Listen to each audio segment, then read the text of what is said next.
Et se voyaient pendant 2 ans et demi dans le haram, sans faire zina. Euh, C'est-à-dire que des fois ils s'isolaient tous les deux et voilà. Et, euh, et au bout de 2 ans et demi, elle lui a mis la pression, la sœur. Il voulait pas lui faire rencontrer, et il voulait pas rencontrer son mahram, etc. Elle a tout fait pour rencontrer la sœur de ce frère-là. Elle lui a envoyé une lettre. Lui, il a rien fait de son côté. Et là, depuis 1 an, ils vivent pas ensemble. Mais ils sont dans le halal. Ils ont fait le halal au masjid, à la mosquée. طيب بسم الله الرحمن الرحيم والصلاة والسلام على أشرف المرسلين. Je voudrais profiter de l'occasion. Je voudrais profiter de l'occasion pour dire à mes frères et mes sœurs, mes fils et mes filles, qu'en islam, il est interdit de sortir avec quelqu'un, ni d'avoir avec lui des relations avant quoi? Avant le mariage. Avant le mariage. C'est pour ça que toute personne qui a connu une personne, ensuite veut se marier avec cette personne, il faut qu'il fasse d'abord la tauba, qu'il regrette. Ensuite, l'une des conditions de cette tauba pour montrer que c'est une vraie tauba, pour qu'il puisse se marier, qu'est-ce qui va se passer? Il faudrait qu'il décide de ne plus parler. L'une des conditions. Ils deviennent des étrangers. Il n'y a plus entre eux des entrevues, ni téléphone, ni lettres dans email, ni rien. C'est une étrangère, je ne l'ai jamais connue, et lui, il ne m'a jamais connu, jusqu'à ce qu'il vienne la demander officiellement devant ses parents. Ceci prouve que vraiment ils ont fait tauba et ils ont regretté. Mais si ils commencent toujours à se voir et à se rencontrer, etc., tout ceci prouve qu'ils n'ont pas fait la vraie tauba. Premièrement. Deuxièmement, maintenant que cela s'est passé ainsi, normalement, la sœur, avant de se marier, subhanallah, avant de se marier, demande quels sont tes parents, qui sont tes parents, que ton père vienne parler à mon père, que ta mère vienne faire la connaissance de ma mère. Sinon, comment subhanallah, on va se marier seulement moi et toi, et comment on va faire cette fête s'il y a la présence d'un seul côté? Déjà là, c'est qu'il y a un peu du louche. Il y a un peu du louche. Peut-être que le frère cache ceci à ses parents. Il y a des frères, bon, je ne dis pas des frères, il y a des gens, je dis il y a des gens, c'est mieux, avec la barbe et peut-être le ramis, qui se marient seulement pour goûter. Et il a peur de dire à son père et à ses parents, surtout à son père. Son père va le menacer et va lui faire des problèmes. Donc il se marie en cachette. 1 mois, 2 mois, 3 mois, quand il a eu de la femme ce qu'il voulait, il va changer. Il va se marier avec une deuxième, une troisième, une quatrième et il divorce. À chaque fois il divorce. Pourquoi? Maintenant, si ses parents savaient, il ne pouvaient pas faire cela. Mais il ne dit pas à ses parents, et elle a une part de responsabilité de ne pas avoir imposé la rencontre des parents. C'est une chose très très très essentielle. Imposer la présence des parents. Maintenant que c'est trop tard, qu'est-ce qu'elle doit faire, Inch'Allah Ta'ala? Elle doit commencer par lui donner des nasiha, pour lui dire que, attention, c'est pas comme ça que je me suis marié avec toi, ce n'est pas pour vivre cette vie. Non, je ne suis pas marié avec toi pour vivre ce genre de vie. Comment je lui donne la nasiha, lui dire quel genre de vie elle veut, l'islam, etc. Ensuite, là, elle doit quoi? Attendez, qu'est-ce que ça veut dire ici dans la salle? Il dit qu'il ne peut pas dépasser. You have the maximum capacity. Attendez une seconde, je dois écrire ce message. Je crois qu'on ne peut pas dépasser les 100. On ne peut pas dépasser les 100. Nous sommes 100 dans la salle. Subhanallah al-azim. Oh, donc, attendez que j'écrive le message. Dans une seconde, Inch'Allah ta'ala.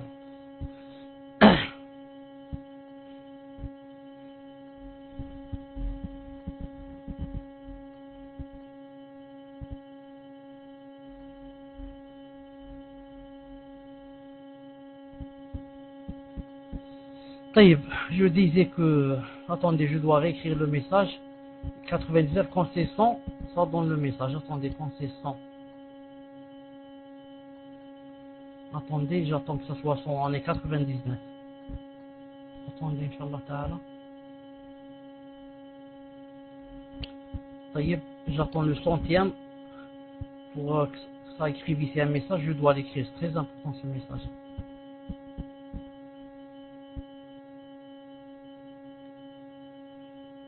Taïb, nous sommes toujours 99. Il manque une personne. Vous m'entendez? Vous m'entendez? On est à 100, Allah, 111. Non, c'est pas 111, on est 99. Chez moi, c'est écrit 99. Non, chez moi, c'est écrit 99. Parce qu'à 100, il m'a donné un message. Il m'a dit on peut pas plus, on est 100. Mais le message, je voudrais l'écrire parce qu'on m'a demandé de donner ce message. J'ai écrit 111. Tu as 111 chez toi?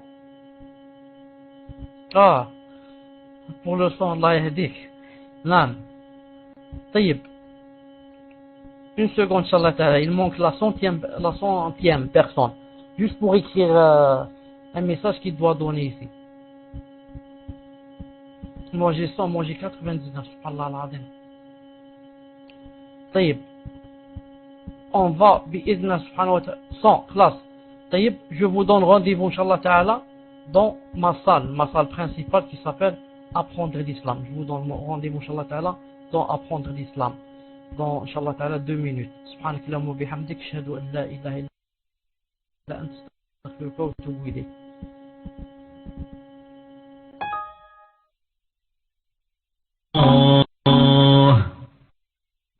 Assalamu alaikum wa rahmatullahi wa barakatuh. Est-ce que vous m'entendez? طيب. On était à Moulus, là. طيب. تفضل مولوس, reprends le micro et كيفاش نقول résume très vite. بارك الله فيك. Rappelle-moi seulement ce qu'on disait. تفضل. Salam alaikum, Cheikh. Voilà, il y a une sœur. Elle est sortie avec un frère pendant 2 ans et demi. Elle voulait se marier avec lui. Et lui, il n'arrêtait pas de faire traîner ça. Elle lui a mis la pression, elle a menacé de le quitter. Et quand elle a menacé de le quitter et qu'elle cherchait un autre mari, il lui a finalement proposé de se marier. Il a fait le halal, il l'a jamais présenté à ses parents. Il a dit que ses parents, ils voulaient pas la rencontrer, mais ils étaient contre le mariage, mais ils lui ont dit de faire ce qu'il voulait.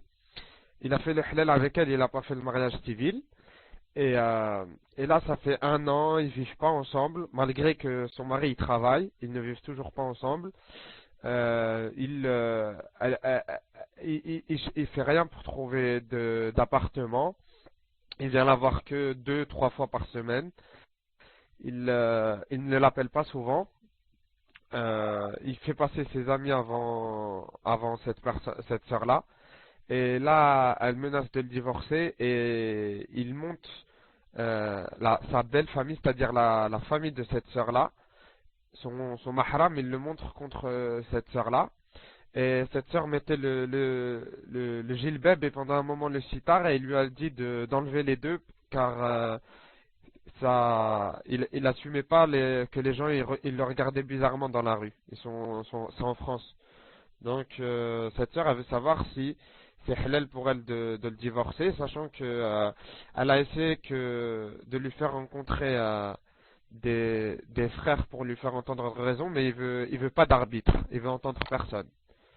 Et donc voilà, cette sœur veut savoir si c'est halal pour elle de se marier et de divorcer, si c'est halal, qu'est-ce qu'elle doit faire, et comment elle doit faire, etc. C'est une sœur convertie. Barakallahu fik comme cher. Si vous voulez que je précise plus la question, je vous la préciserai, Inch'Allah. Non, mais j'ai bien compris. C'était juste pour me faire rappeler. C'est juste pour me faire rappeler. Tellement j'ai des choses dans ma tête. Non, je disais, je redis, bismillahirrahmanirrahim, sallallahu alayhi wa sallam, ala ashraf al-mursalin, que une sœur avant de se marier doit être, comme j'ai dit, très prudente.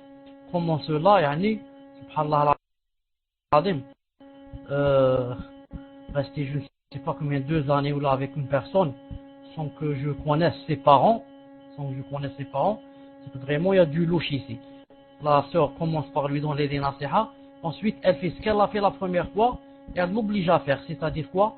Faire venir quelqu'un de sa famille, et quelqu'un de sa famille à elle, et quelqu'un de sa famille à lui, pour trouver une solution adéquate, une solution, Inch'Allah Ta'ala, yani, qui permet بإذن عز وجل de trouver يعني quel est le hal à ce problème.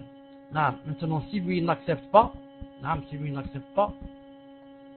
alors là je lui dirai Inch'Allah Ta'ala qu'est-ce qu'elle doit faire. Non, je préfère maintenant de lui dire qu'elle fasse des nasiha.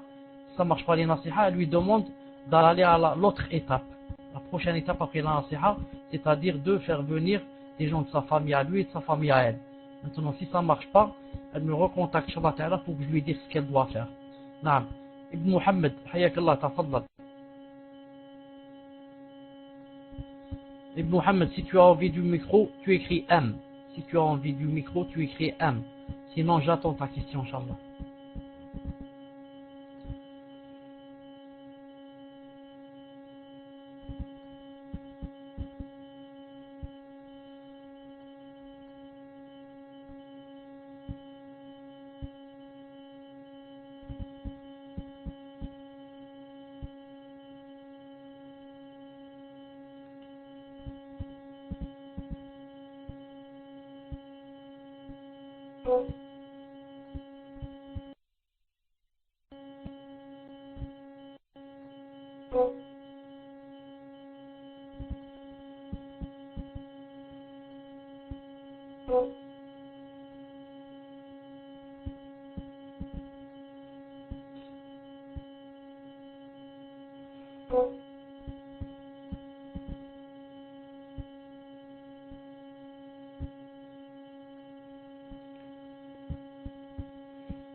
Donc il n'y a rien, on passe à un autre, Inch'Allah Ta'ala. Naam.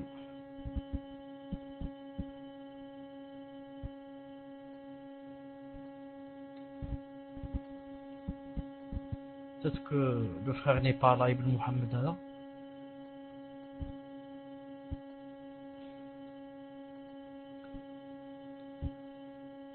Coran et Sunna.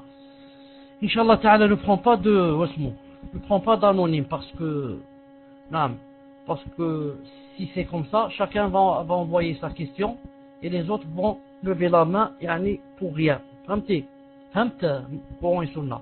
Tout le monde va envoyer ça à la khor et dire que yani, les autres ils vont lever la main pour rien.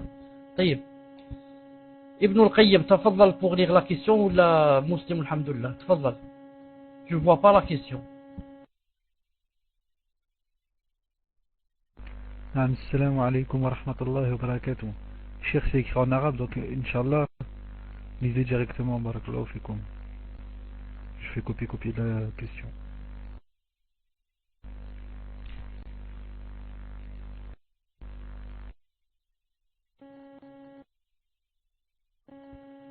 Naam, la question dit, est-ce que la dua nabda'u bima bada'a bihi Allah en allant au mont Safa, en allant à la montagne Safa, est-ce que c'est véridique ou pas? Naam, c'est véridique. C'est un hadith sahih.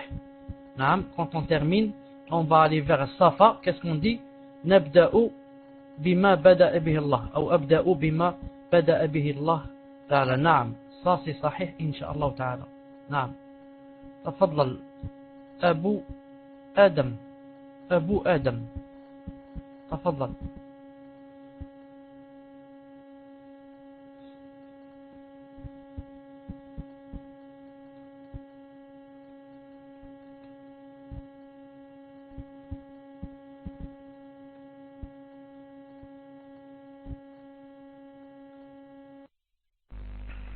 Salam alaikum Cheikh.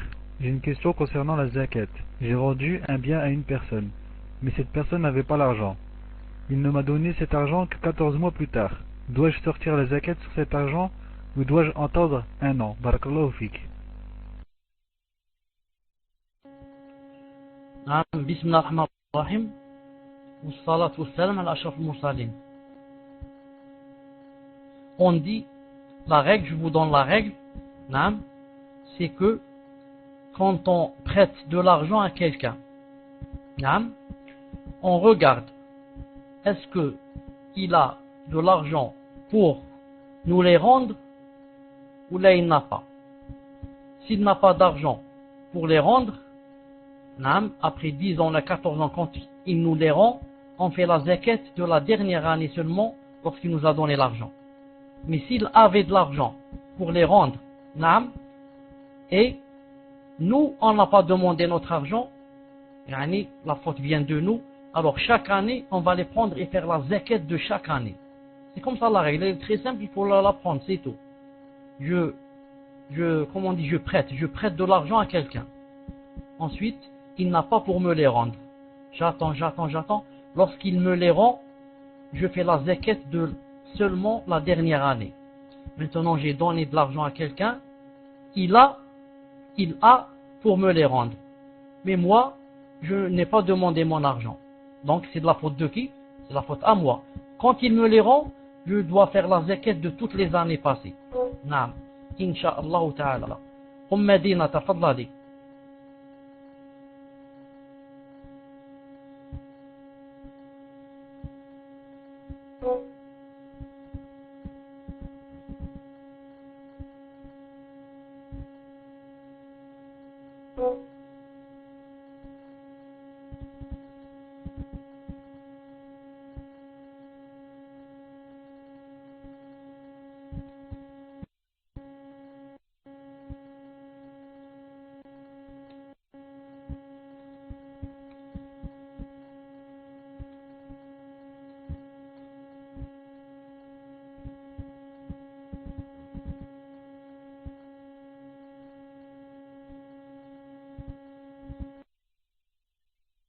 Barakallahu fik Qur'an Sunnah.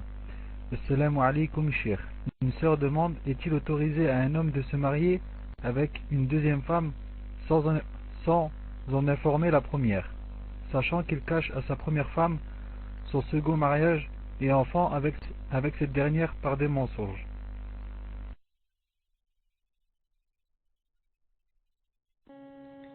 Ibn al-Qayyim, Allah ijazik, je n'ai pas compris la dernière phrase. Sachant que quoi?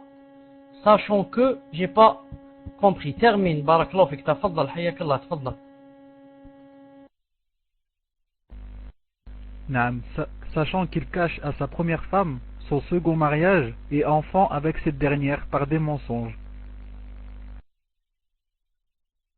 Si ce que je vais dire, c'est comme ce que tu vas entendre, dis-moi c'est numéro 1. Ce que je vais dire, c'est, j'ai pas bien entendu, si c'est comme ça tu écris numéro 1. Sachant que il fait des mensonges à la dernière, sachant qu'il ment à la dernière, c'est-à-dire la dernière, je crois c'est la nouvelle épouse. Est-ce que c'est ça la question? Sachant que il ment, il fait des mensonges à la dernière. Écris numéro 1 si c'est comme ça, sinon je te redonne le micro. Parce que si je comprends pas un seul mot, tout peut changer. Parce que maintenant on m'a écrit sachant que il cache à sa première femme son second mariage et enfant avec sa dernière par des mensonges. Naam. Bismillah ar-Rahman ar-Rahim wa salatu wa salam ala ashraf al-mursalin. Naam. Muslim, vous m'entendez? Alhamdulillah. Regardez. La règle, il y a une règle ici. Qu'est-ce qu'elle dit la règle? Je la dis en arabe, on essaye ensemble de la trouver en français.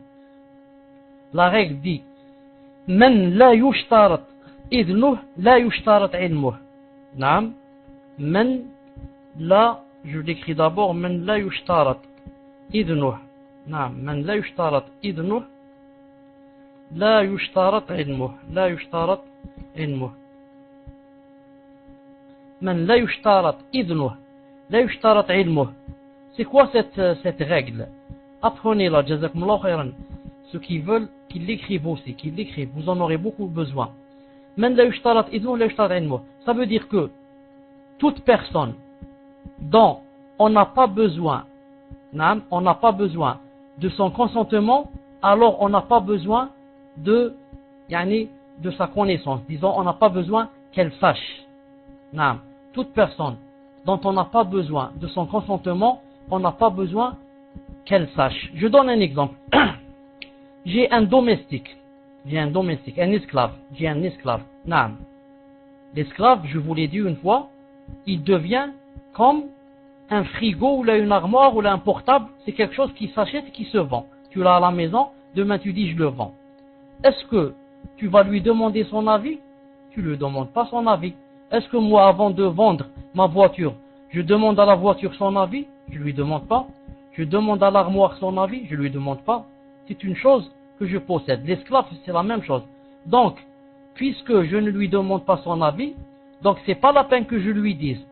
Je ne suis pas obligé de lui dire demain, lève-toi, on va aller au marché, je vais te vendre. Non, c'est pas la peine. La femme, ici, c'est la même chose. C'est-à-dire, l'épouse, on n'a pas besoin de son consentement pour se marier. Car Allah Ta'ala, c'est lui qui m'a donné la permission de me marier avec Kat. Donc, on applique la règle, puisque son consentement n'est pas une condition, donc qu'elle sache n'est pas une condition. Donc je peux me marier sans apprendre à ma femme. Ensuite, demain ou là, dans 5 mois, là, je lui dis. Mais le musulman n'est pas un menteur. Quand je dis que je ne suis pas obligé de lui dire, ça ne veut pas dire qu'on va comprendre les autres que donc je suis un menteur. Je suis marié, elle me demande, tu es marié? Moi je suis marié. Impossible. Subhanallah al-Azim, moi je peux me marier sur toi. Ah, comment c'est impossible. Ah, moi du matin au soir je ne pense qu'à toi. Tu es toujours entre mes yeux, on travaille partout. Comment moi je vais me marier? C'est pas possible. Ah, est-ce que l'islam dit ça? Vous voyez les gens comment ils sont pas au milieu. Naam.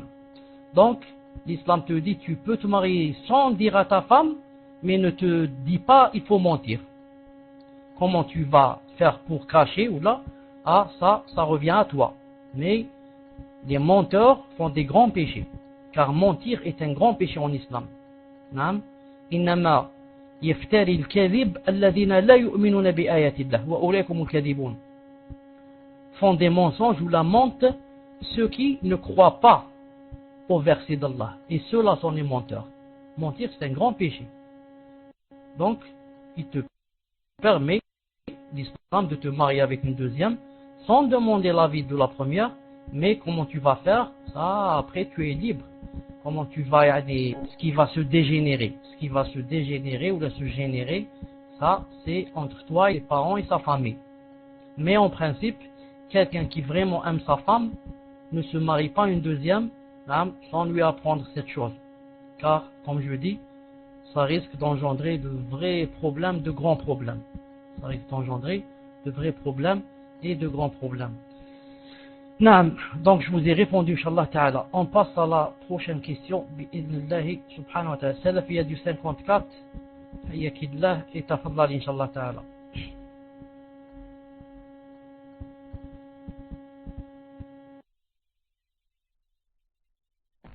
Assalamu alaikum wa rahmatullahi wa barakatuh, Cheikh. Une sœur enceinte ayant des douleurs au ventre, peut-elle réciter l'invocation en cas de maladie en sachant que l'enfant qu'elle attend est un bienfait d'Allah subhanahu wa ta'ala? Barakallahu fik, Cheikh. Qu'est-ce qu'elle veut dire par invocation? C'est la fille du 54. Invocation, c'est-à-dire les doigts quand elle a des contractions au ventre. C'est ça? Est-ce ça la question? Non, alors c'est quoi, Inch'Allah Ta'ala? Je n'ai pas compris. Une sœur enceinte ayant des douleurs au ventre, peut-elle réciter l'invocation? Quelle invocation? En cas de maladie. Je n'ai pas compris. En sachant que l'enfant qu'elle attend, invocation du malade. Non. Muslim ou la Ibn al-Qayyim, si vous avez compris, vous m'expliquez. Qu'est-ce que ça veut dire l'invocation du malade? Non, je n'ai pas compris la question. Une femme enceinte peut-elle Bismillah 3 fois, puis 7 fois l'autre. أعوذ بعزة الله وقدرته من شر ما جئت وأحاذر. C'est ça? أعوذ بعزة الله وقدرته من شر ما جئت وأحاذر. Je veux dire ça? Naam, c'est pas la peine de la terminer, c'est ça. Naam, une seconde. Pourquoi lui serait-elle, pourquoi lui serait-elle interdit qu'elle fasse des doigts? C'est normal. Même une femme avec les menstrues, elle fait des doigts. Une femme menstruée, elle fait des doigts aussi. La femme menstruée lit aussi le Coran. Je veux dire, lit, pas en ouvrant le livre. Récite le Coran. Récite. Donc, si une femme qui a les menstrues peut réciter le Coran sans lire du livre, sans toucher le livre. Donc, pourquoi celle qui a seulement des contractions, pourquoi elle ne lirait pas le Coran ou bien ne ferait pas des doigts? Donc, Inch'Allah Ta'ala, il n'y a rien dans la Sunna qui interdise à une femme en menstrue ou bien en lochi ou bien dans les contractions de faire des doigts et de réciter le Coran comme ça sans lire du livre. Inch'Allah Ta'ala. Est-ce que c'est la fille à 54? Est-ce que c'était ça la question? Si Inch'Allah Ta'ala j'ai répondu, non cher, c'est dans le sens où le fait d'avoir un enfant est un bien. Dans le sens d'avoir un enfant est un bien. Et ce n'est pas une maladie. Attendez pour que je réfléchisse pour comprendre cette question. Naam, Wasmak, c'est la fille du 54, écrit numéro 1. Si c'est ça, ta question. Regarde, je vais dire ce que j'ai compris. Si c'est ça, tu crées numéro 1. Naam, celle-là, elle a des douleurs, des contractions. Naam, et elle va avoir un enfant. Et est-ce qu'elle peut faire cette doigt, Bismillah, cette fois, à cause des contractions? Est-ce que c'est ça la doigt? C'est ça la question. Est-ce qu'elle peut faire à cause des contractions? Et pourtant, attendre un enfant, c'est un bien d'Allah Ta'ala. Mais est-ce qu'elle peut faire ses doigts à cause des contractions? Écris-moi numéro 1 si c'est ça. Maintenant, je crois avoir compris, Inch'Allah Ta'ala. Muslim, tafadhal, prends le micro, explique-moi. Cheikh, en fait, elle veut dire que le fait d'être enceinte, c'est pas une maladie. On n'est pas malade quand la femme elle est enceinte, elle n'est pas malade. Et elle veut dire cette dua contre la maladie. Est-ce qu'elle trouve sa place en fait?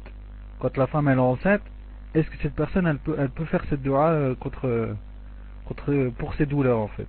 Voilà, c'est ça qu'elle veut dire. Non, et pourquoi ne peut-elle pas? Non, pourquoi ne peut-elle pas? Elle a cité la cause, elle a dit car attendre un enfant, c'est un bien d'Allah subhanahu wa ta'ala. Or, certains croient que, ou elle croit, ou une autre que, puisqu'elle attend un enfant, c'est une ni'ma. Comment va-t-elle dire A'udhu bi'izzatillahi wa qudratihi, et ainsi. Naam, je dis, elle peut dire, à cause des contractions. Que ce soit les contractions à cause d'avoir une ni'ma, ou là des contractions comme ça, qui sont venues d'elles-mêmes. Le muhim, c'est quoi le muhim? C'est les contractions qui sont là. Les contractions qui sont là, donc elle peut faire des doigts, même si c'est une ni'ma. Naam. C'est la fille du 54. Est-ce que c'est ça la réponse, c'est ça la question, ou là c'est autre chose? Alhamdulillah. Alhamdulillah. Wissam, tafadhal Inch'Allah Ta'ala. Alhamdulillah ala salafiyya du 54 qui m'a fait comprendre et que je lui ai répondu. Tafadhal Cheikh.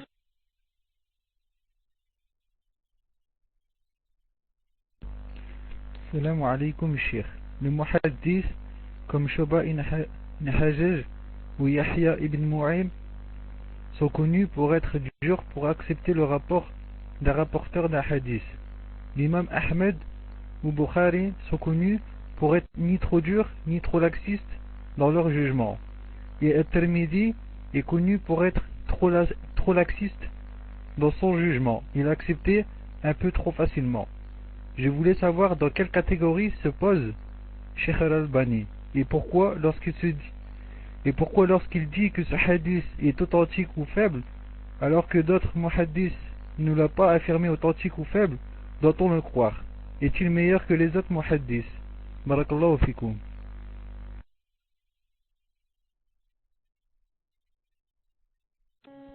وفيكم بارك الله سبحانه وتعالى.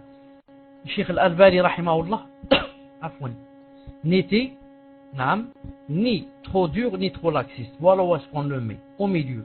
Ni trop dur ni trop laxiste. Pourquoi? Lui, il va dire que ce hadith est faible par exemple, ou bien authentique, alors que ceux qui l'ont pas précédé ou là qui l'ont précédé n'ont pas dit cela par exemple. Et nous, qu'est-ce qu'on va répondre? On va dire celui qui vient après l'autre a plus d'avantages que celui qui l'a précédé. En certains points. Pas par exemple, je suis plus savant que Ibn Taymiyyah ou Ibn al-Qayyim parce que je suis venu après lui.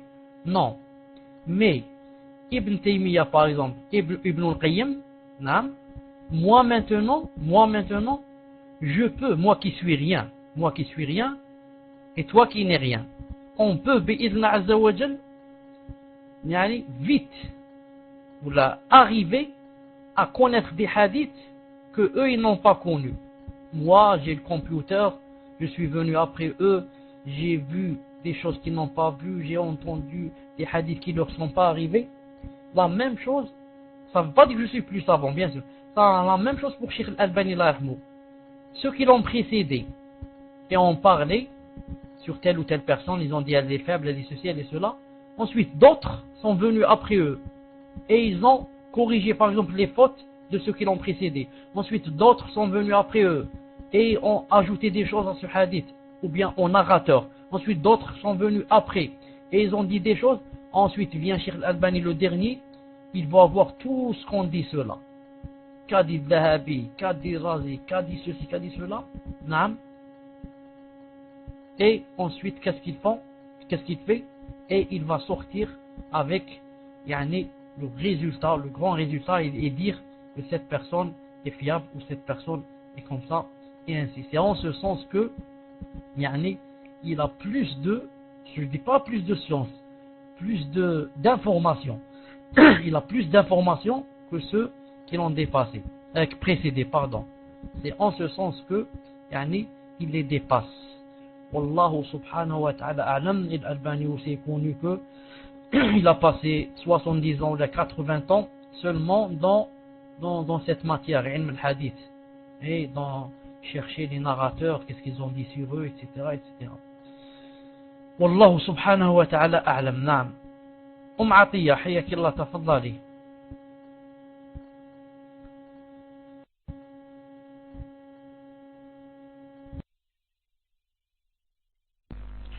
Cheikh, prenez le micro, Inch'Allah, c'est écrit en arabe. Barakallahu fikum. On vient de me dire que Zawjat Abu Nassim était absente, elle a eu un problème de déconnexion, et que Inch'Allah Ta'ala, elle voulait quoi? Prendre sa place. Inch'Allah Ta'ala, je lui donnerai bi'idna subhanahu wa ta'ala sa place. Je voudrais dire que bon, qu'est-ce qu'elle a posé ici la question? Est-ce que ce hadith est-il sahih? Pouvons-nous citer la faïda à prendre de ce hadith? عن سهل بن سعد قال جاء جبريل قال يا محمد عيش ما شئت فإنك ميت واعمل ما شئت فإنك مجزي به واحبب من شئت فإنك مفارقه واعلم أن شرف المؤمن قيام الليل وعزه استغناؤه عن الناس. رواه الطبراني في الأوسط. نعم. Ce hadith, Inch'Allah Ta'ala, est bon, il est Hassan. Ce hadith, bi'idna azza wa jal, est bon, il est Hassan. Cheikh Al-Albani, Allah yarhamou, a cité dans Silsila Sahiha, il a cité aussi dans Sahih Targhib ou Tarhib, et aussi dans Tamam al-Minna. Vous pouvez le trouver aussi dans Tamam al-Minna, à chaque fois, il disait Hadithun Hassan, c'est un hadith bon. Donc c'est un hadith avec lequel on peut travailler bi'idhna azza wa jal. La conclusion, ou le résumé de ce hadith, c'est quoi? Il a dit, Jibril alayhi salam est venu. Il m'a dit, ô Muhammad, ish ma shi't, fa innaka mayyit. Vis ce que tu veux. Vis si tu veux 100, 200, 300, 400, 500 ans, tu seras quoi? Viendra le jour où tu mourras. Ça veut dire que personne ne peut échapper à la mort. Personne. Et ceux qui vivent 800, 1000 ans comme autrefois, si jamais tu pouvais leur parler à la dernière minute avant de mourir pour leur demander qu'est-ce que ça vous fait de vivre des siècles et des siècles, ils vont dire, subhanallah, c'est comme si j'ai vécu une semaine ou là un jour. Non. Ensuite il a dit, wa'amal ma shi'ta fa innaka mujziyun bih. Et fais ce que tu fais, fais ce que tu veux, fais ce que tu veux, wa'amal ma shi'ta, tu en seras questionné. Et si c'est un bien, tu auras des récompenses. Si c'est un mal, on aura des péchés. Donc c'est à toi, bi'idhna ta'ala, de choisir. Choisis entre faire la chose qui ravit Allah ta'ala et te donne des hasanat, et la chose qui rend Allah subhanahu wa ta'ala courroucé contre toi et te donne des péchés. Tu es libre. Tu es libre. Quand je suis libre, ça ne veut pas dire que ça veut dire ça t'est permis. Ça ne veut pas dire ça t'est permis. Mais personne ne peut dire que c'est Allah Ta'ala qui m'a écrit de faire le haram. Car s'il dit comme ça, on va lui dire Allah Ta'ala t'a écrit de faire le haram. Mais c'est une écriture universelle ou juridique. S'il va dire juridique, on lui dit menteur, grand menteur. C'est une écriture universelle. Allah Ta'ala a écrit, mais ne t'a pas dit de faire. Car il savait que tu allais faire, il a écrit. Il aurait pu attendre que tu fasses et il va écrire, c'est tout. Mais comme il sait que comme il sait déjà ce que tu vas faire, donc il a écrit, c'est tout. Ensuite il a dit quoi? À la fin, il a dit wahbab man shi'ta fa innaka mufariqu. Et aime qui tu veux, tu dois le quitter.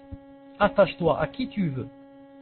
À la personne la plus chère pour toi au monde, il faut que tu la quittes un jour. Wa'lam anna sharaf al-mu'min qiyamu al-layl. Et si vraiment tu veux savoir quelle est par exemple la fierté de la personne ou sa valeur, c'est quoi? C'est le fait de se lever la nuit pour prier. La nuit quand tout le monde dort, et masha'Allah, toi, tu te lèves et tu jettes la couverture et tu vas faire le wudu. Peut-être il fait un peu froid, par Allah l'Adim, tu cherches avec la serviette et tu vas sans que les gens ne sachent, ni ta mère, ni ton père, peut-être même ni ton mari, tu es marié, et tu vas dire Allahu Akbar et tu vas faire 2 rak'at. Sache que vraiment là, ça prouve que tu as une valeur. Une valeur chez qui? Chez les gens, chez Allah subhanahu wa ta'ala. Chez les gens, celui-là, ils peuvent dire de lui c'est un fou. Celui-là c'est un fou. Il dort pas, c'est un fou. Donc voilà ce qui prouve qu'on a la valeur ou pas. Et wa'lam à la fin, wa'lam anna izzahu istighna'u 'anil nas. Et sache enfin que l'izza, ce qui te donne vraiment ta personnalité, etc., c'est quoi? C'est de ne rien demander aux gens et de se de se détacher d'eux. Je ne suis pas lié moi avec X. Si ce n'était pas lui, je ne peux pas vivre. C'est lui qui doit me donner à manger, c'est lui qui m'achète les habits, c'est moi. Je ne parle pas du père, Par exemple, une autre personne qui m'aide. Celui-là, il m'aide pour payer l'électricité, celui-là, il m'aide pour payer le loyer, celui-là, il m'aide pour ceci. Si tu veux vraiment que tu sentes ta fierté, il faudrait que ce soit toi qui fasses ces choses. C'est pour ça que le prophète sallallahu alayhi wa sallam a dit, il a dit, il n'y a pas de meilleur chez Allah subhanahu wa ta'ala que de quoi? Que ce soit la personne elle-même qui travaille. Si elle ne trouve rien, qu'est-ce qu'elle fait? Elle coupe le bois et elle va le vendre au souk. Elle coupe le bois. Vous allez me dire maintenant il n'y a plus le bois. Ça, mais maintenant, tu peux faire n'importe quoi pour te débrouiller pour faire rentrer de l'argent. Naam. Aider les gens, aider celui-là, faire n'importe quoi, faire des courses à quelqu'un, et pour faire rentrer de l'argent. Acheter une chose et la revendre. Naam. Et comme ça. Et rappelez-vous, Abdurrahman ibn Auf, radiyallahu ta'ala anhu, quand les compagnons ont fait la hijra, naam, et Allah, le prophète sallallahu alayhi wa sallam a joint entre les Ansarites et ce qui a été à Mecca. Naam. Il a dit à chaque Ansari que chacun prenne de vous quelqu'un de Mecca. Naam. Et les Ansarites, masha'Allah, tellement ils avaient la foi, au point où certains disaient aux autres de Mecca, voilà, viens habiter chez moi, Inch'Allah Ta'ala, et on se partage la paye, et quoi? Et regarde l'une de mes femmes, celle qui te plaît, dis-moi, je la divorce pour que tu t'aimes.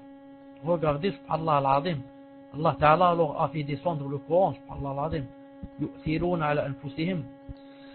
Subhanallah al-azim, quoique ce verset soit descendu sur d'autres, mais il rentre dans ce verset. Yu'thiruna ala anfusihim. Ils font passer les autres avant eux. Subhanallah al-azim. J'ai 4 femmes et celui-là n'a aucune femme. Et je lui dis, choisis l'une des 4, je la divorce spécialement pour que tu te maries avec elle. Ah, dites-moi si n'importe qui peut faire cette chose.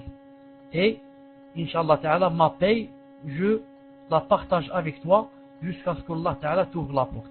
Abdurrahman ibn Auf, quand on lui a dit, on va te donner l'argent et on va diviser avec toi la paye, etc., qu'est-ce qu'il a dit? Il a dit, regardez la phrase, subhanallah al-azim. D'ailleurs, aujourd'hui, je l'ai cité à quelqu'un. Il a dit, Barakallahu fikum, dulluni ala al-souq. Jazakumullahu khayran, montrez-moi où se trouve le marché. Jazakumullahu khayran, montrez-moi où se trouve le marché. Ça veut dire, Barakallahu fikum, je ne veux pas de votre argent. Mais montrez-moi seulement où est le marché et je vais acheter des choses là-bas et je vais vendre. Non, je vais acheter, je vais vendre et faire rentrer de l'argent sans demander à quiconque de me donner 1 euro ou bien un demi-euro. Non. Plus les gens te donnent des choses, plus tu deviens dépendant d'eux. Non. Et plus un jour ou l'autre, ils vont te dire, c'est moi qui te donnais. Tu crevais de faim si c'était pas moi. Maintenant tu serais mort. Et ça c'est haram, bien sûr, ça s'appelle le man. Le man, c'est même un grand péché. C'est même un grand péché. Non. Taïb. Inch'Allah Ta'ala, on passe bi'idnillah Ta'ala à qui est-ce qui a perdu sa place? Vous pouvez me rappeler qui a perdu sa place? Non. Fiki barakallah. Quelle est la sœur qui avait perdu sa place? Taïb, pour ne pas perdre de temps, Abu Kamila hayakallah, tafaddal.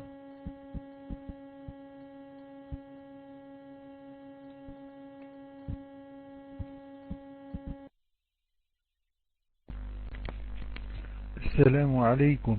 Est-ce qu'il est autorisé de dire à un non-musulman pour lui faire peur, entre guillemets, je porterai plainte contre toi si tu fais cela? Entre parenthèses, un frère vous demande si vous pouvez ouvrir votre PV.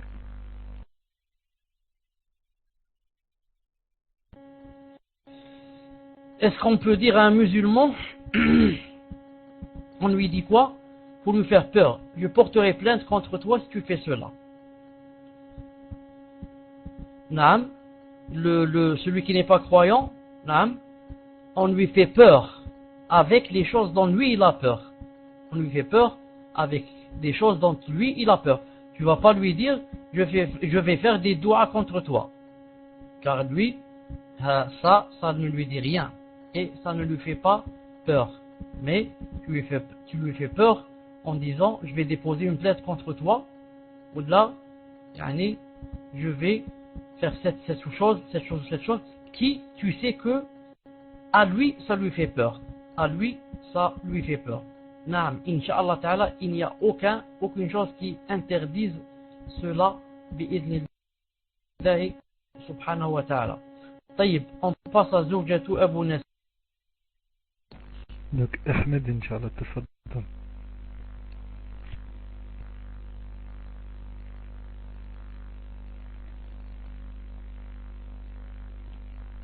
Assalamu alaikum wa rahmatullahi wa barakatuh. Cheikh, j'aimerais savoir s'il est autorisé de réaliser des dessins animés pour enfants, entre parenthèses concernant l'islam, où il y a des figurines, entre parenthèses hommes ou animaux, mais uniquement sous forme d'ombre, entre parenthèses, c'est-à-dire que l'on ne voit pas les détails du visage mais juste une ombre. Barakallahu fik. Naam, pour dessiner les animaux, etc., pour faire des dessins animés, naam, ce n'est pas permis bi'idnillahi subhanahu wa ta'ala. Naam. Reste pour l'ombre seulement, je ne sais pas. Je noterai inshallah ta'ala cette question. Mais si c'est pour le dessiner, l'animal, etc., pour faire des dessins animés, ce n'est pas permis inshallah ta'ala. طيب تفضل inshallah عبد الله.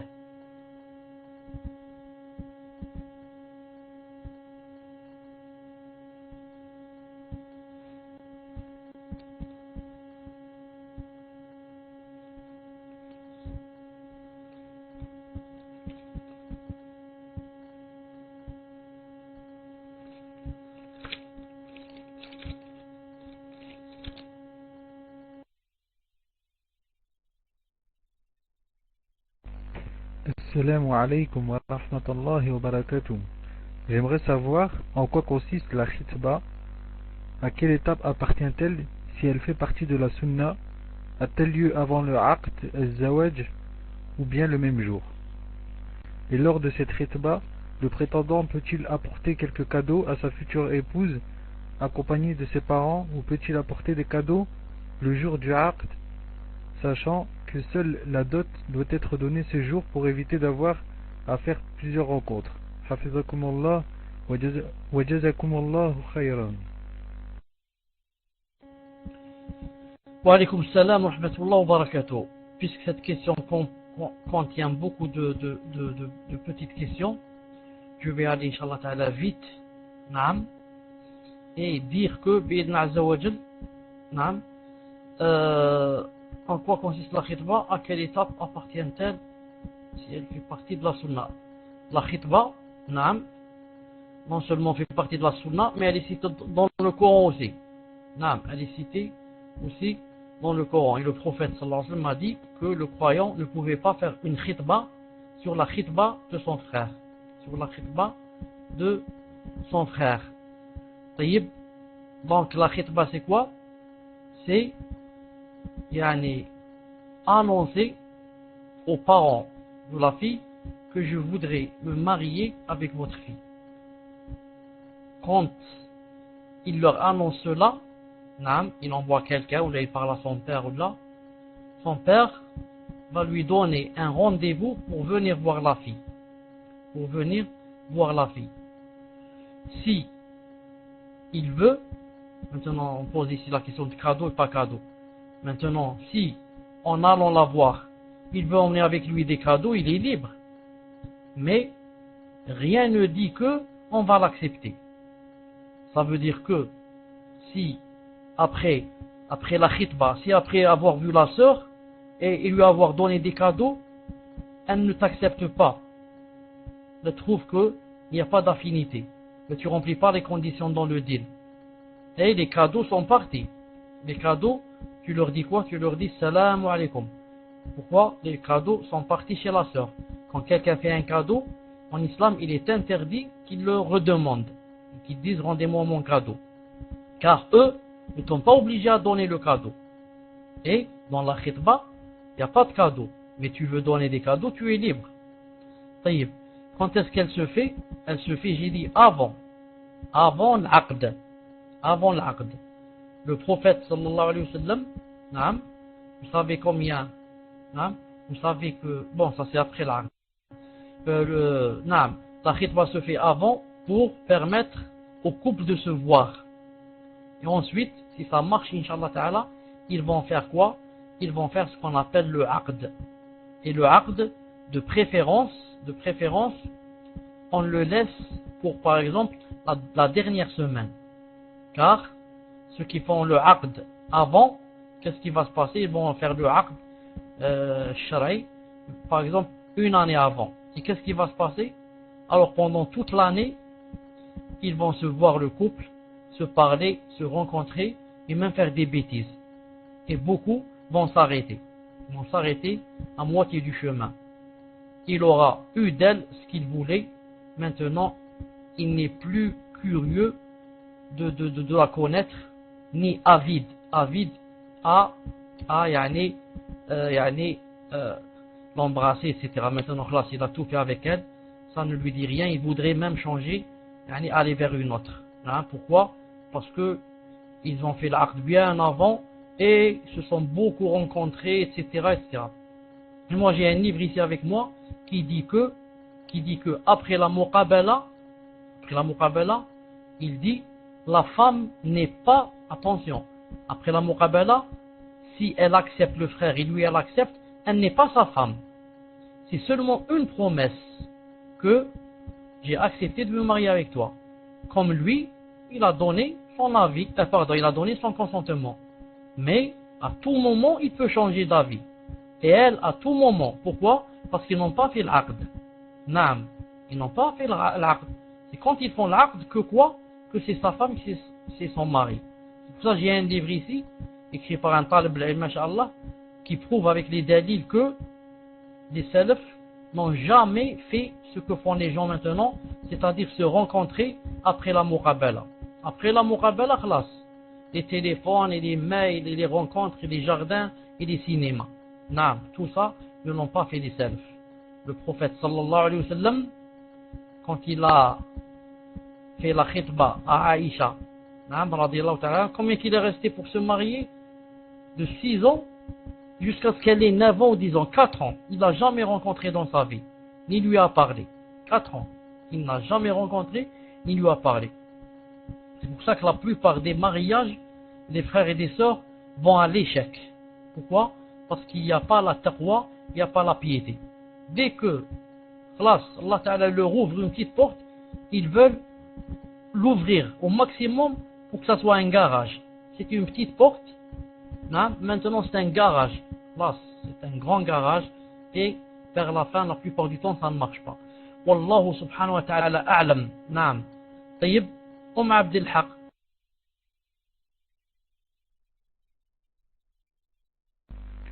Abdel Haq, est-ce que vous êtes là, Inch'Allah? Sinon, c'est la 57, Inch'Allah. Cheikh Abdel Haq, elle a le raid. Si vous pouvez l'enlever, Inch'Allah. Allahu A'lam, mais Cheikh a été déconnecté.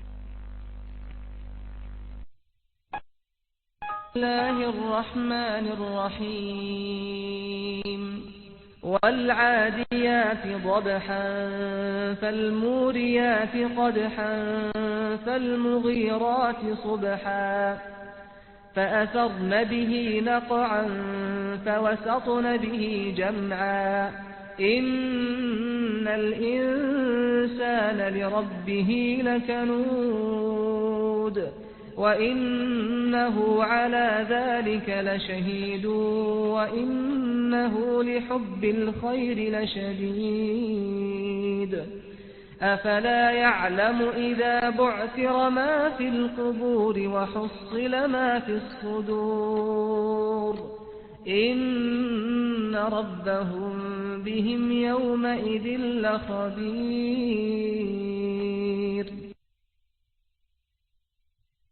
بسم الله الرحمن الرحيم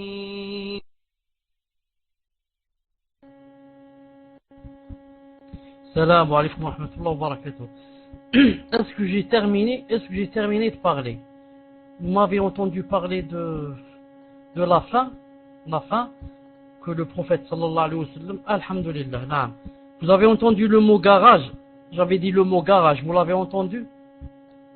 Dites-moi si vous avez entendu le mot garage, ça veut dire khlas, ça veut dire je suis arrivé à la fin, alhamdulillah. Taïb, tafaddal inshallah, cheikh, tafaddal.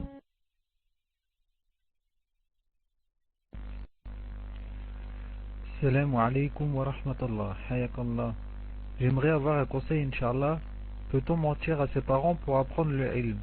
Je m'explique. J'ai du mal à suivre l'apprentissage du Coran chez moi car il y a souvent du bruit, du monde, des enfants qui entrent dans ma chambre, etc.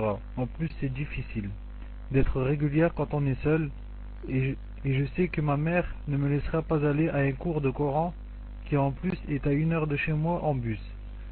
Est-ce que je peux lui mentir et dire que j'ai des réunions pour chercher du travail, et pour ne pas trop mentir, je passerai devant le centre de recherche à mon retour, mais je ne peux pas y entrer?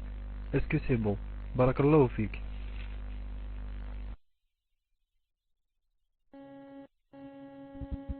Assalamu alaikum wa rahmatullah. في صوت.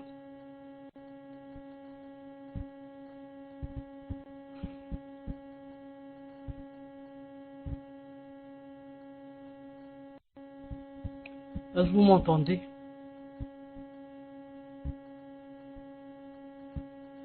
Ah, alhamdulillah, alhamdulillah. طيب, une seconde, laissez-moi lire la question une deuxième fois. Jazakallah khair.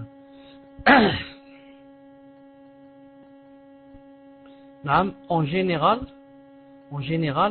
j'ai dit que mentir, ça rentre dans les grands péchés. En général, mentir, ça rentre dans les grands péchés. Mais il y a des moments où, si on ne ment pas, on a fait un péché. Il y a des moments où, si on ne ment pas, on a fait un péché. Je donne un exemple. Quelqu'un, un criminel, qui est en train de courir derrière un frère avec un poignard pour le tuer. Ensuite, ce frère ouvre la porte de la maison et rentre chez moi. Ensuite arrive le criminel, il frappe à la porte et il dit: est-ce que X est rentré là? Maintenant, je choisis entre deux choses. Ou bien mentir et lui dire il n'est pas là, et sauver la vie de ce frère.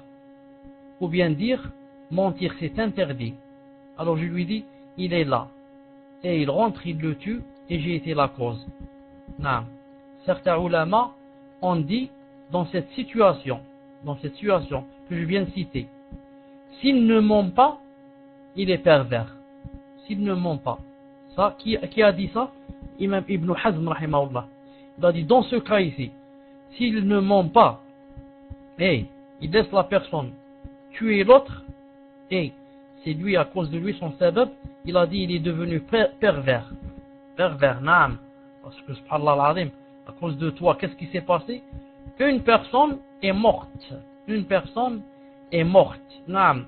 Et ici on raconte que certains qui sont, si je puis dire, très pieux, qui ne transigent pas sur ces choses, disent que, cite une petite histoire, ce qui n'est pas vrai, mais ils disent que, à peu près, ce que je viens de citer. Quelqu'un voulait tuer quelqu'un, il est rentré, s'est caché chez un épicier. Ensuite, l'autre est arrivé à l'épicier. Il lui a dit X, il est là. X, il n'est pas rentré là. Il lui dit si, il est là. Il lui dit l'autre, il n'est pas là, car je veux le tuer, il n'est pas là, je veux le tuer. Il lui dit si, il est là.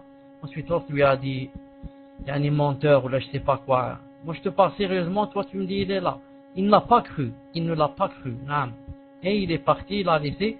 Et certains se basent sur cette chose, cette histoire qui n'est pas vraie, pour dire que, regarde, quand il a été pieux, il a dit la vérité, il n'a pas menti. Allah subhanahu wa ta'ala, l'a sauvé.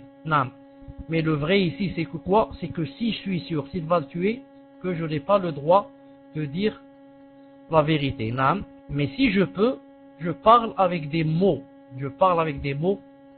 Qui font croire que, par exemple, je mets entre mes yeux une autre personne, je lui dis non, il n'est pas là. Lui, il parle de X, et moi je parle de Y. Je lui dis non, il n'est pas là. Ou là, il est parti de l'autre côté. On parle d'une autre personne qui est partie de l'autre côté. Je n'ai pas menti, mais je lui parlais d'une autre personne. C'est sa faute, lui, s'il a cru que je parlais de cette personne. Je voulais dire, on revient à cette question ici. De préférence, elle cherche de jouer sur les mots et ne pas mentir. C'est comme par exemple qu'elle a rendez-vous avec une amie. Et, ou là, que je vais aller chez X, des amis. Et elle va chez les amis. Et elle profite en même temps d'aller apprendre le Coran. Ou bien en revenant, elle va chez des amis. Mais elle doit faire la chose. Elle a dit je vais chez des amis, elle doit y aller en revenant ou là en allant. Et elle n'est pas obligée de dire j'étais chez le Coran, car elle n'a pas menti quand elle a dit j'étais chez des amis. Wallahu subhanahu wa ta'ala alam. Et de dire à cause des centres, et on a des réunions au centre, etc., et qu'elle ne rentre pas au centre et ne rencontre personne, ça c'est beaucoup plus mensonge que jouer sur les mots. Mais l'exemple que j'ai donné moi est plus proche, Inch'Allah ta'ala. Le prochain, Inch'Allah ta'ala, tafaddal. C'est la masse 57. Tafaddali.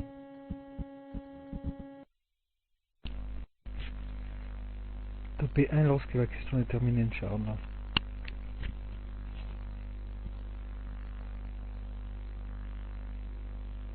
Salam alaykum wa rahmatullah, Cheikh. J'ai lu dans le livre de Cheikh Al-Albani, rahimahullah, sur le djilbab que la femme musulmane doit mettre. Il y a 3 vêtements, entre parenthèses, robe, khimar et djilbab. Quand elle prie, selon le hadith de Aïcha radiallahu anha, je sais qu'il y a un autre hadith qui dit que la femme pubère prie avec un khimar. Comment concilier entre ces 2 hadiths? Doit-on mettre absolument ces 3 vêtements aussi pour sortir? Barakallahu fikum. Wa fikum. Bismillah ar-Rahman ar-Rahim wa salatu salam ala ashraf al-mursalin. La sœur doit savoir que elle doit avoir 2 sortes de vêtements. Un vêtement avec lequel elle fait la prière et un vêtement avec lequel elle sort. Le vêtement avec lequel elle doit faire la prière, c'est comme lorsqu'on a demandé à Salama, la femme du prophète sallallahu alayhi wa sallam, comment faisiez-vous au temps du prophète sallallahu alayhi wa sallam pour la salat? Elle disait on la faisait avec un khimar, ça veut dire sur la tête, et dira, qui cache tes pieds. Maintenant, quand la femme veut faire la prière, elle met quelque chose qui commence par exemple par les épaules et qui descend et qui doit toucher le sol de façon à ce que ses pieds ne soient pas visibles. Si maintenant ses pieds sont un peu visibles, de préférence qu'elle mette par exemple les chaussettes. Non. Mais ses pieds ne doivent pas être visibles dans la salat. C'est une aura dans la salat, alors que elle peut montrer ses pieds à ses enfants et à son mari. Mais Allah subhanahu wa ta'ala, elle ne montre pas. Elle doit cacher. Et ce vêtement, qui commence par exemple par les épaules et qui descend, doit être large et non pas moulant. Non pas moulant, de façon à ce que, si elle s'incline, et je suis derrière elle, je suis son mari ou je suis son fils, il ne faut pas que je vois, par exemple, son corps qui est tracé. Encore, c'est plus grave si je vois ses vêtements intérieurs qui sont tracés. Pardon du mot que je vais dire, par exemple, je vais voir son slip. Non, ça c'est très grave. Donc il faudrait que le vêtement qu'elle mette, qu'il soit bouffant, assez large, même si la femme, une seconde, la femme qui veut acheter quelque chose pour la prière, qu'elle achète quelque chose de plus grand qu'elle. Non, si elle s'habille 40, elle achète par exemple 46, quelque chose de large. Comme ça, quand elle s'incline, quand elle se prosterne, ça ne moule pas son corps. Ça ne moule pas son corps. Non. Et quand elle sort, elle doit mettre le djilbab. Voilà la différence entre le hijab et le djilbab. Quand elle sort, elle doit mettre le djilbab qui commence par la tête. Elle met d'abord un foulard. Comme ça, si jamais le djilbab tombe de sa tête, elle a un petit foulard sur sa tête. Et ce djilbab, il commence par la tête et il descend jusqu'au sol. Il descend jusqu'au sol, il couvre ses pieds. Il couvre ses pieds quand elle marche. Et au-dessous du djilbab, elle doit mettre par exemple une robe ou un hijab. Comme ça, si jamais le djilbab, des fois, il tombe, ça arrive comme ça. Une djellaba par exemple. Si il tombe, elle est avec sa djellaba et son khimar qui est sur sa tête. Si le djilbab tombe, il laisse le khimar et il laisse quoi? Il laisse sur sa tête il laisse la djellaba ou le hijab. quant à faire la salat avec 3 vêtements, c'est quoi?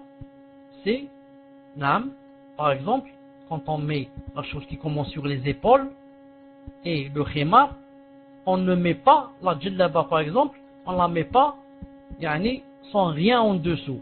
Sinon, comme j'ai dit tout à l'heure, ça va nous mouler et ça va laisser voir la trace de notre corps.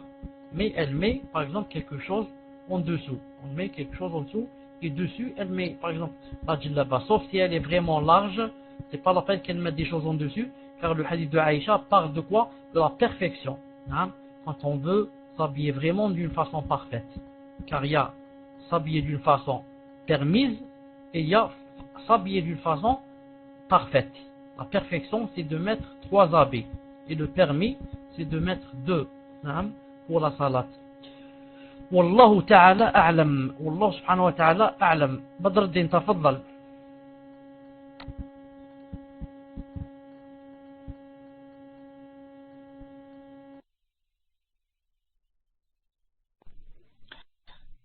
Salam alaikum, cher. Quels sont les bons et les mauvais comportements à avoir face à un mendiant musulman ou non musulman dans la rue? Entre parenthèses, le métro. Le siyam est-il un acte apparent ou un acte caché? Wa alaykum salam wa rahmatullahi wa barakatuh. Le musulman, pardon, comment ça s'appelle? Le mendiant. Le mendiant, on n'a pas le droit de le blâmer ou de l'insulter, de lui dire des choses blessantes. De lui dire des choses blessantes. Mieux que cela, si on te faisait choisir entre lui donner par exemple de l'argent, lui donner 100 euros, et ensuite lui dire des choses blessantes, ou plutôt ne rien lui donner, mais lui dire des choses raffermissantes, des choses qui lui plaisent, alors dire des choses qui lui plaisent et qui lui ouvrent son cœur sont beaucoup mieux que de lui donner de l'argent et de dire des choses qui le blessent ou de l'insulter. Et ça a été cité dans le Coran quand Allah Ta'ala a dit قَوْلٌ مَعْرُوفٌ وَمَغْفِرَةٌ خَيْرٌ مِنْ صَدَقَةٍ يَتْبَعُهَا أَذًى. قَوْلٌ مَعْرُوف, tu dis quelque chose de bien en maghfira et tu pardonnes aux gens, tu as un bon comportement avec eux, c'est mieux que sadaqa, c'est mieux que de donner l'aumône, mais une aumône suivie de quoi? Suivie de mots blessants et de phrases blessantes. Car en fin de compte, quand quelqu'un ne te donne rien, supposons que tu sois un mendiant, quelqu'un passe devant toi et ne te donne rien, mais te dise par exemple Hayyakallah, Allah yawfqak, par exemple, qu'Allah t'aide, et il part. Tu sens par Allah quelque chose dans ton cœur qui te plaît, quelque chose ça te fait plaisir. Et imagine la deuxième personne qui vient et qui arrive directement et elle te jette comme ça 100 euros, elle te dit espèce d'animal, et elle te jette les 100 euros ou là elle crache sur ta figure en te donnant 100 euros. C'est qui le mieux? C'est le premier. Le premier, c'est lui qui a des récompenses, c'est pas le deuxième. Le deuxième, il t'a blessé, t'a insulté. Je suis sûr que si tu as seulement un peu de fierté, tu vas déchirer cet argent devant lui. Tu vas lui dire voilà ton argent et tu les déchires. En insultant lui aussi. C'est pour ça que il faut bien faire attention à cette chose. Quant au siyam, c'est quelque chose d'apparent. Et en même temps lié avec l'intention que ça soit pour Allah Ta'ala. Ça a un petit côté de quoi? De caché. C'est quoi? Ce qui est caché, c'est l'intention. Mais le siyam, ça rentre dans les choses qu'on fait apparemment. Un frère demande si on doit donner des soins, si c'est un kofar, il pensait qu'il peut acheter de l'alcool. Le kafir, comme j'ai dit une fois, si on lui donne de l'argent, on lui donne l'argent de la zakat, pas zakat al-fitr, zakat al-mal, si dans le but de le faire entrer dans l'islam. Mais si je sais, si je vais lui donner de l'argent, il va aller quoi? Il va aller boire de l'alcool, je lui donne pas. Car la sadaqa, l'aumône, On commence par le musulman, pas le kafir. Mais si le kafir, on voit, comme a dit Cheikh Al-Uthaymin, qu'il est dans un état critique où il va mourir, s'il ne mange pas maintenant, il va mourir, on lui achète du manger. Naam. Là, s'il va mourir, on lui donne pas. On lui donne pour qu'il ne meure pas. Naam. Surtout si on n'a pas trouvé de musulmans à qui on donne.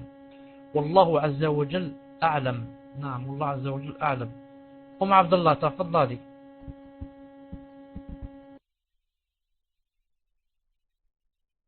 فيك بارك الله بدر الدين عبد الله تفضلي.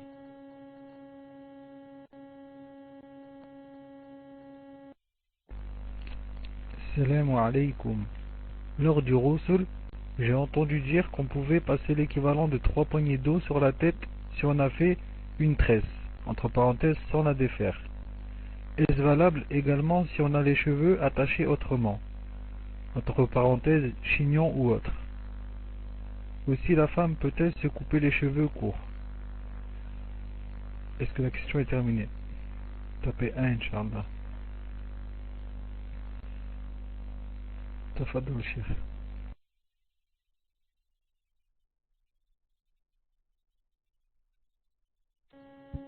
Quand on fait le ghusl, alaykoum salam wa barakatuh.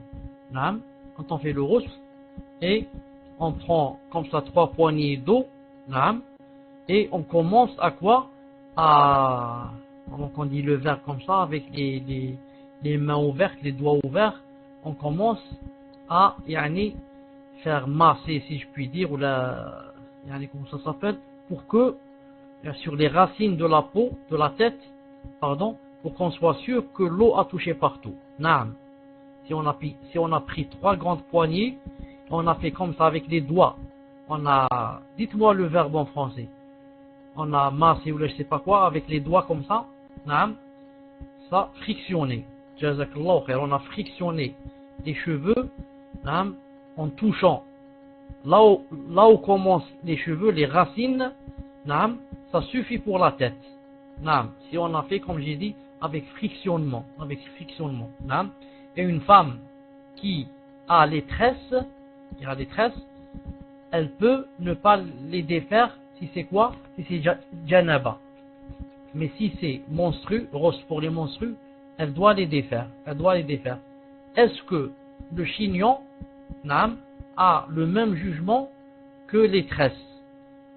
C'est une question que je n'ai jamais entendue, je n'ai jamais lu ou entendu quelqu'un répondre à cette question. C'est pour ça que je la note et je la laisse pour la semaine prochaine, Inch'Allah Ta'ala.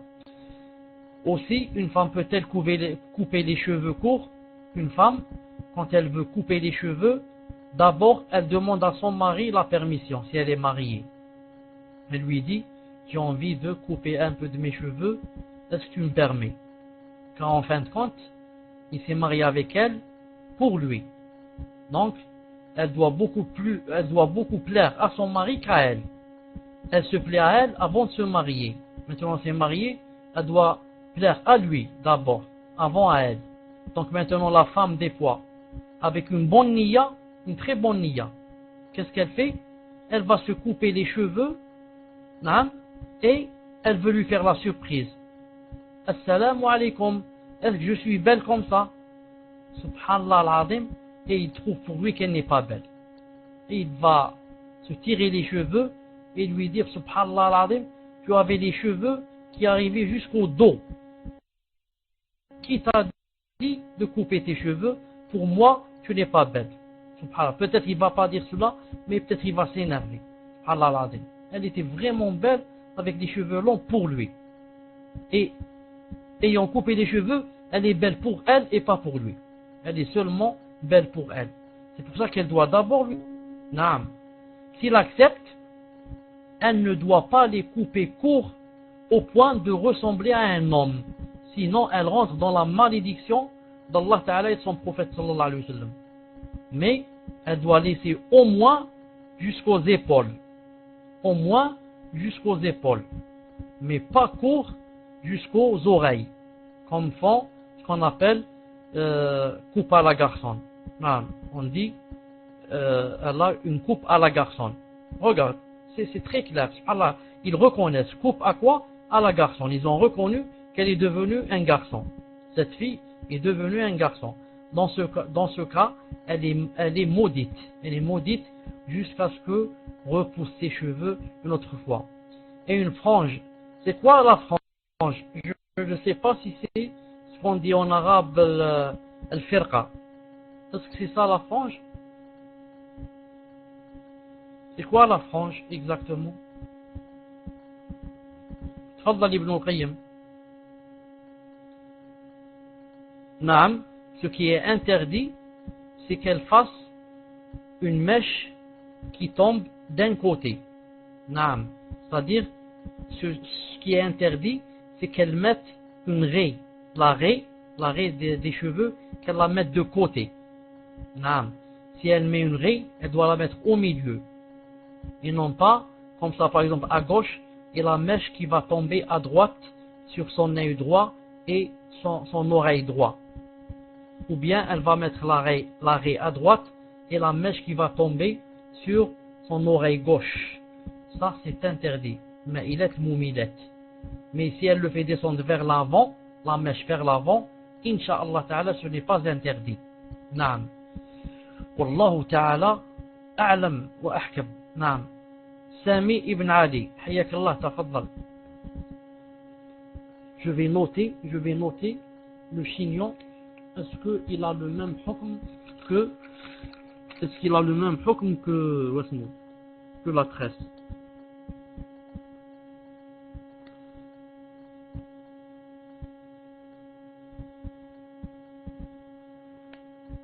تفضل, j'écoute الأخ الكريم, تفضل.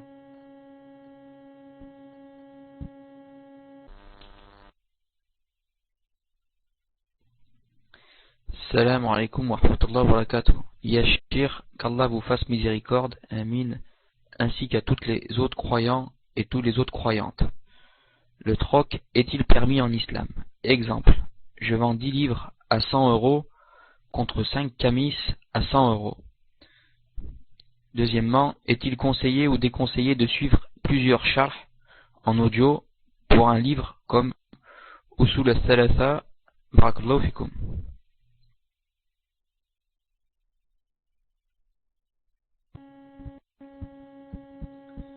Le troc n'est pas permis dans les 5 choses qui sont connues, qui sont venues dans le hadith. Naam, quand il a parlé du sel, de l'orge, du blé, de l'argent, de l'or, le métal, bien sûr l'argent. Naam. Dans d'autres choses, il est permis, bi'idnillahi subhanahu wa ta'ala. Naam, on peut même demander de l'argent en plus. Je te donne ma voiture et tu me donnes ton appartement et je t'ajoute 1000 €. Non, je te donne ma voiture, tu me donnes ton appartement et je t'ajoute 1000 €. C'est un exemple. Non, je te donne mon ramis et tu me donnes, par exemple, les 2 livres que tu as et tu m'ajoutes 100 €. Et comme ça. Ou bien, directement, je te donne 5 ramis, tu me donnes telle et telle chose. Inch'Allah ta'ala. Pour la deuxième question, de préférence, on ne mélange pas. On ne mélange pas. Je lis, j'écoute un seul. Un seul. Comment on dit ça? Une seule cassette, par exemple. De quoi? De Usul Thalatha. C'est pas une seule cassette. Yani un seul alam qui a expliqué. Ensuite, quand il termine, je passe à un autre alam qui a expliqué le même livre. Quand je termine avec ce deuxième alam, je passe au troisième. Et comme ça, je monte dans la science. Et non pas, je vais lire ou l'écouter ce qu'a dit Cheikh Ben Uthaymin, ce qu'a dit Cheikh Ben Baz, ce qu'a dit Cheikh Al-Albani, ce qu'a dit Cheikh Anqiti, et comme ça. J'ai dit que le troc n'était pas interdit. J'ai dit que le troc n'était pas interdit, sauf dans des choses qui ont été citées dans le hadith bi'idnillahi subhanahu wa ta'ala. Naam. تفضل إن شاء الله تعالى يونس أبو عبد الله, تفضل.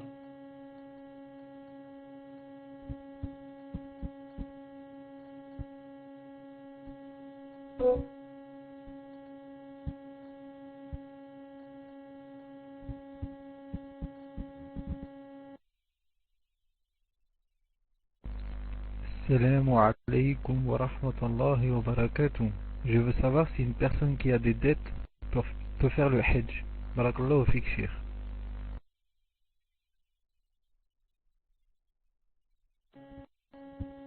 Wa alaykum salam wa rahmatullahi wa barakatuh.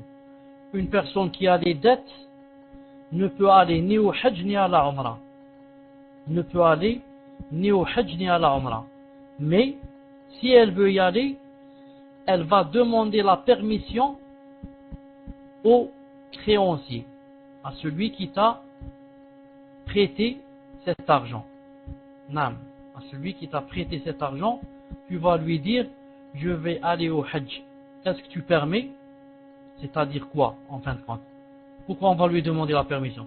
C'est-à-dire que je vais dépenser 2000 ou je ne sais pas combien d'euros et je ne vais pas te les donner, je ne vais pas te les rendre. Est-ce que tu permets? Naam, c'est ça, c'est la même chose. Quand tu lui dis je vais aller au hajj c'est combien d'euros? Je ne sais pas, peut-être 500, peut-être 600. Donc tu ne vas pas lui rendre son argent et aller au hajj. Mais s'il te permet, il te dit vas-y, Inch'Allah, quand tu reviens la prochaine fois, tu me les rends, tu y vas, Inch'Allah ta'ala. Mais si on a des dettes qu'on paye par traite, des dettes qu'on ne paye pas une fois d'un trait. Par exemple, j'ai acheté une voiture et je paye cette voiture par trait. Chaque mois, je donne par exemple 50 euros et comme ça. Dans ce cas, je peux aller au hajj parce que chaque mois, ils vont prendre échéance. Car chaque mois, ils vont prendre de mes échéances, soit directement de la banque, soit directement de ma paye, soit je vais laisser l'argent à ma femme là et je lui dis que chaque mois tu payes. Mais si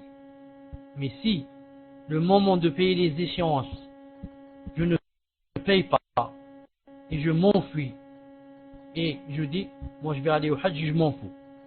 Quand je reviens, je vais voir, même s'ils vont me prendre en prison. Ça, c'est haram, tu peux pas. Car tu as des dettes, même envers un kafir. Tu dois payer tes dettes. Donc si tu as des échéances, tu dois aussi faillir aux échéances. Inch'Allah ta'ala. Tfaddal Inch'Allah ta'ala le prochain. Rayhana, tafaddali.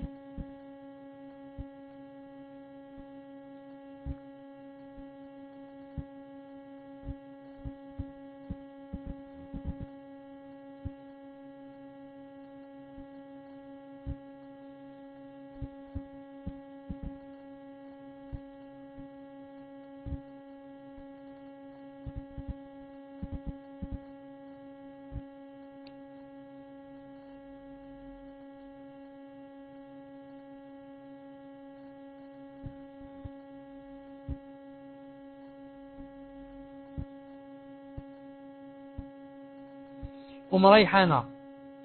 Écris numéro 1 pour savoir seulement si tu es là, Inch'Allah ta'ala. Au moins numéro 1 pour que je ne te saute pas. Écris Inch'Allah ta'ala numéro 1.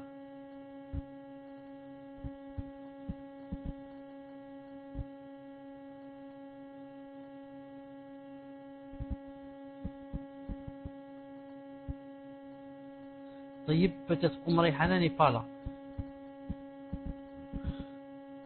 Khair, Inch'Allah. C'est pas Wasbou. C'est pas pardon, qui tu as dit frère 13? Non, il y a une sœur avant elle. Khadija. Tafaddali Khadija. Khadija 77. Sauf si vous l'avez pas sur la liste. Tu la vois pas? Naam. Mets les lunettes, Inch'Allah. Muslim, mets les lunettes. Tafaddal, Inch'Allah. Lis.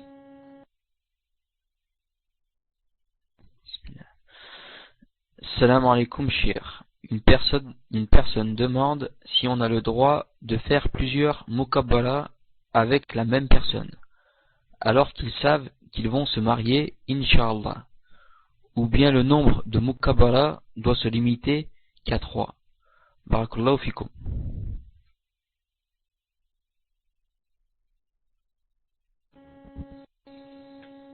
Wa alaykum salam wa rahmatullah. Khadija, je n'ai jamais entendu que la muqabala se limitait à 3. Mais le vrai, c'est que la muqabala, c'est une seule fois. Ce n'est ni 2 ni 3. La base de la muqabala, c'est de la voir une fois, elle me voit une fois. Maintenant, supposons qu'après l'avoir vue, j'ai toujours des doutes, j'ai ceci, j'ai cela, il est possible, wallahu ta'ala alam, de demander une deuxième fois pour la voir pour être sûr. Mais ça se passe rarement. Mais dire que c'est 3 fois ou bien plus, ça n'existe ni dans le Coran ni dans la Sunna. Ça n'existe ni dans le Coran ni dans la Sunna. Car moi, on m'a parlé d'une sœur, on m'a dit allez, masha'Allah, je ne voudrais pas me marier avant que je ne la voie et qu'elle me voie. On me fixe un rendez-vous et je vais la voir. Maintenant, j'ai atteint mon but. Ça veut dire quand je sors, je sais si c'est elle que je veux ou pas. Et elle aussi. Maintenant, si jamais il y a des doutes, il y a ceci, il y a cela, d'abord je vais commencer par salat istikhara. J'ai dit peut-être on peut demander une deuxième. Ça devient une exception. Mais si quelqu'un dit qu'il y a 3 muqabala en islam ou plus, celui-là il s'est trompé. Il s'est trompé. Il n'y a ni dans le Coran ni dans la Sunna. Wallahu ta'ala a'lam. Naam. Frère 13, hayyakallah, tafaddal. Assalamu alaikum, Cheikh. Quelle est la signification du mot istawa dans le verset du Coran? Est-il vrai que istawa a 15 significations dans la langue arabe? Car certaines personnes disent qu'Allah n'a pas de ou. Entre parenthèses en droit, je n'ai pas compris. Enfin.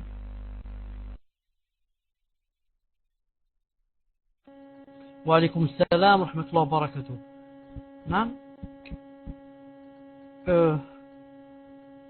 Quelle est la signification du mot istawa dans le verset du Coran? Est-il vrai que istawa a 15 significations dans la langue arabe? Car certaines personnes disent qu'Allah n'a pas d'endroit. D'endroit où il est. Non, n'a pas d'endroit. De toute façon, que le mot istawa ait 15 sens en arabe, ça je ne sais pas. Ça, je ne l'ai jamais entendu. Mais je sais que en arabe, istawa, ça veut dire kamul, ça veut dire il est devenu parfait. Allah Ta'ala dit فَلَمَّا بَلَغَ أَشُدَّهُ وَاسْتَوَى. En parlant des prophètes et des, il a dit أَتَيْنَاهُ حُكْمًا فَلَمَّا بَلَغَ أَشُدَّهُ وَاسْتَوَى. C'est à peu près à 40 ans. Il a atteint sa maturité. Wastawa, mashallah, il est parfait, kamula. C'est pour ça qu'Allah Ta'ala n'envoie les prophètes qu'à l'âge de 40 ans en général. Car avant 40 ans, je parle étymologiquement d'abord. Ensuite, en parlant du trône. Ensuite, istawa, ça a un deuxième sens. Lorsqu'Allah dit dans le Coran, istawa ila sama, thumma istawa ila sama'i. Ça veut dire qasada. Istawa ila sama, qasada sama. Ensuite, on dit par exemple, on dit istawa ala quelque chose. Istawa ala. Car dans le verset ici, c'est quoi? Istawa ila sama, qasad. Mais quand on dit istawa ala, comme istawa ala al-arsh, istawa ala dabba, ça c'est quoi? C'est ulu Allah subhanahu wa ta'ala al-khas. C'est ulu Allah subhanahu wa ta'ala al-khas bihi. Naam. Donc on a istawa ila, istawa ala. Istawa ala, c'est quoi? C'est mis au-dessus. Naam. C'est élevé au-dessus. C'est établi au-dessus. C'est istawa ala al-arsh. C'est pour ça qu'on dit istawa ala al-arsh, c'est-à-dire c'est mis au-dessus. Naam. Et il est le plus haut que le arsh. Il s'est établi au-dessus de son trône. Et c'est pas comme croient les gens que il touche le trône, ou là il est assis sur le trône. Non, on dit il est au-dessus du trône. Comme moi, le plafond est au-dessus de moi. Mais est-ce que le plafond touche ma tête? Le ciel est au-dessus de moi. Est-ce que le ciel touche ma tête? 12 kilomètres au-dessus de ma tête. Naam. C'est ça, Inch'Allah Ta'ala, la réponse. Wallahu Azza wa Jal a'lam. Naam. طيب فلانة بنت آدم. فلانة بنت آدم تفضلي. Assalamu alaikum wa rahmatullah. Ya Cheikh Ahsan Allahu ilakum. Concernant le voile de la femme, si le mari voit que le niqab n'est pas une obligation, la femme a-t-elle le droit de ne laisser apparaître que les yeux, sachant que ceci est très attirant? Barakallahu fikum. Wa alaykum salam wa rahmatullah wa barakatuh. طيب si Rayhana 5 n'est pas là, maintenant je suis obligé de la faire descendre. Parce que elle garde la tête de la liste sans avoir de questions. Elle est là, et qu'est-ce qu'elle attend, Inch'Allah, pour poser la question? Qu'est-ce qu'elle attend, bi'idna ta'ala, pour poser la question? Elle va me donner, d'accord. Quand elle la donne, Inch'Allah ta'ala, envoie là, bi'idna azza wa jal, ou bien mets là, yani affiche là. Elle est bloquée, ça, mais elle n'est pas bloquée chez moi. Chez moi, elle n'a pas le rouge. Elle est bloquée, yani, ça vient d'elle. Concernant le voile de la femme, si le mari voit que le niqab n'est pas une obligation, la femme a-t-elle le droit de ne laisser apparaître que ses yeux, sachant que ceci est très attirant, barakallahu fikum. Naam. Les ulama de l'Arabie Saoudite disent qu'elle n'a pas le droit de faire cela, car ça devient plus attirant et, naam, ça devient, comme elle a dit, ça devient plus attirant. Si elle montrait son visage, c'est moins attirant. Mais si maintenant, ça fait fitna, naam, mais si maintenant, elle va montrer ses yeux, elle va faire le niqab, alors que quoi? Alors qu'elle le fasse vraiment monter et qu'elle fasse descendre vraiment le foulard de la tête, de façon à ce qu'on ne voit, c'est pas les yeux, mais on voit seulement les cils. Naam, comme font ici beaucoup de sœurs, naam, beaucoup de sœurs qui descendent vraiment yani, le foulard vers le bas et montent vraiment le niqab vers le haut jusqu'au point où on ne voit pas les yeux, mais on voit les cils, c'est tout. Naam. Et bien sûr, elle marche difficilement. Naam. Elle marche difficilement. Hein. Je les vois aller parce que elles vont vraiment réduire et limiter leur vision. Elles vont vraiment ne voir qu'à 1 mètre ou 2 mètres devant elles, c'est tout. طيب. Foulana, on a terminé avec Foulana. Abdullah, tafaddal. Non, pardon. Hein. Pardon. Je vais commencer par la question de Rayhana. Tafaddal, Cheikh. Assalamu alaikum wa rahmatullah. La fois passée, vous avez cité un hadith où un homme a forcé une femme à faire zina. Ensuite, il s'est enfui et les sahaba ont attrapé un autre homme en croyant que c'était lui. Puis l'homme se désigna et le prophète sallallahu alayhi wa sallam le pardonna en ne lui appliquant pas la peine. Ma question est, est-ce que la femme en question pardonna à cet homme? Et est-ce que la peine pour la zina et le viol est la même? Barakallahu fikum.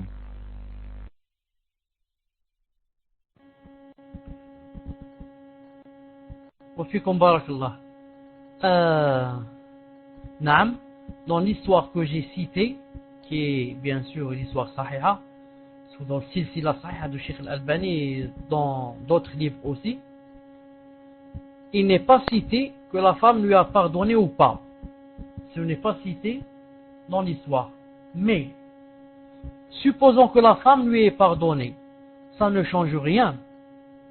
Naam, car la zina, le fait quand on le fait, on a transgressé une loi d'Allah Ta'ala. Naam, ce n'est pas à la personne de lui pardonner. Supposons qu'un homme fasse la zina avec une femme, ensuite on attrape l'homme, on va lui faire la faute, elle dit je lui ai pardonné. Même si tu pardonnes, on va lui appliquer le jugement. Mais quand est-ce que tu peux pardonner? Tu peux pardonner s'il a dit de toi des calomnies. Il a dit, cette personne a fait la zina. On l'a attrapé, on lui a dit, donne les 3 autres témoins. Il n'en a pas. Maintenant, on va quoi? On va le fouetter 80 coups de fouet. Elle dit, je lui ai pardonné. Je lui ai pardonné.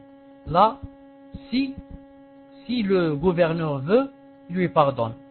Pourquoi? Parce qu'elle lui a pardonné quelque chose à elle. Il lui a fait mal à elle. Naam, en la calomniant. Et même dans ce cas, le gouverneur peut lui donner les 80 coups de fouet. Si quoi? Si par exemple il a peur que les gens font comme lui. Ou bien il sait que beaucoup de gens font cette chose et quand on leur pardonne, il n'y a rien. Donc il récidive. Dans ce cas, dans le contexte de, ça s'appelle en arabe, siyasa al-shar'iyya, la politique de la sharia, si je puis dire, je ne sais pas si c'est comme ça, le gouverneur peut, même si elle pardonne, lui ne pas pardonner. Car cette personne va faire des fitnas, dans quoi? Dans la société. Et la société, qui en est responsable? C'est le gouverneur. Y a-t-il une différence pour la zina et le viol? Oh, le viol c'est plus grave. Le viol c'est plus grave. Car la zina en général, il y a un consentement. Dans la zina en général, la femme a consenti, l'homme a consenti. Maintenant, si la femme n'a pas consenti et il a fait avec elle la zina, ça s'appelle quoi? Ça s'appelle viol. Donc c'est plus grave que la zina. Car elle contient zina et elle contient forcement. Si je puis dire, forçage. Il l'a forcé pour qu'elle fasse. Donc c'est plus grave que la zina. Naam. On passe, Inch'Allah Ta'ala, à Abdallah. Tafadlali.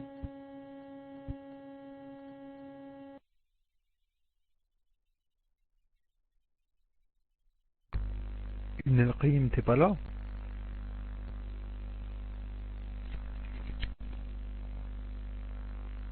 Inch'Allah, j'ai la question.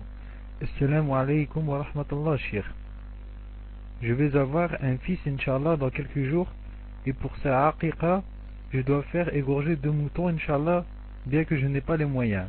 Khair, Inch'Allah.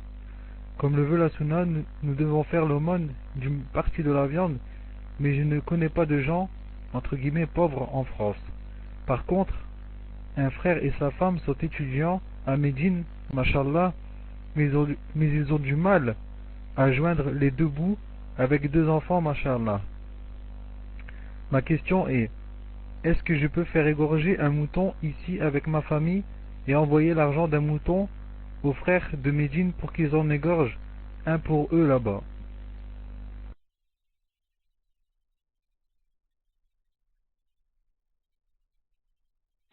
Wa alaykoum salam wa rahmatullah wa barakatuh.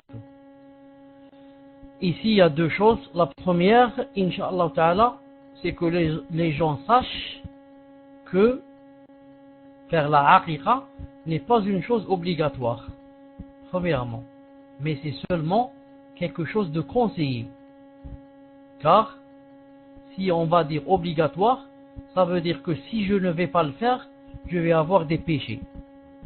Alors que, c'est seulement une chose conseillée. Si tu le fais, tu as des récompenses. Si tu le fais pas, tu n'as pas de péché. Premièrement, pour que les choses soient claires. Deuxièmement, on n'est pas obligé d'égorger 2 moutons pour le fils. C'est seulement conseillé. Ça veut dire, si tu égorges 2 moutons, masha'Allah, et si tu égorges 1 mouton, c'est bien. Mais masha'Allah, c'est mieux que c'est bien. C'est tout. Ça ne veut pas dire que c'est obligé.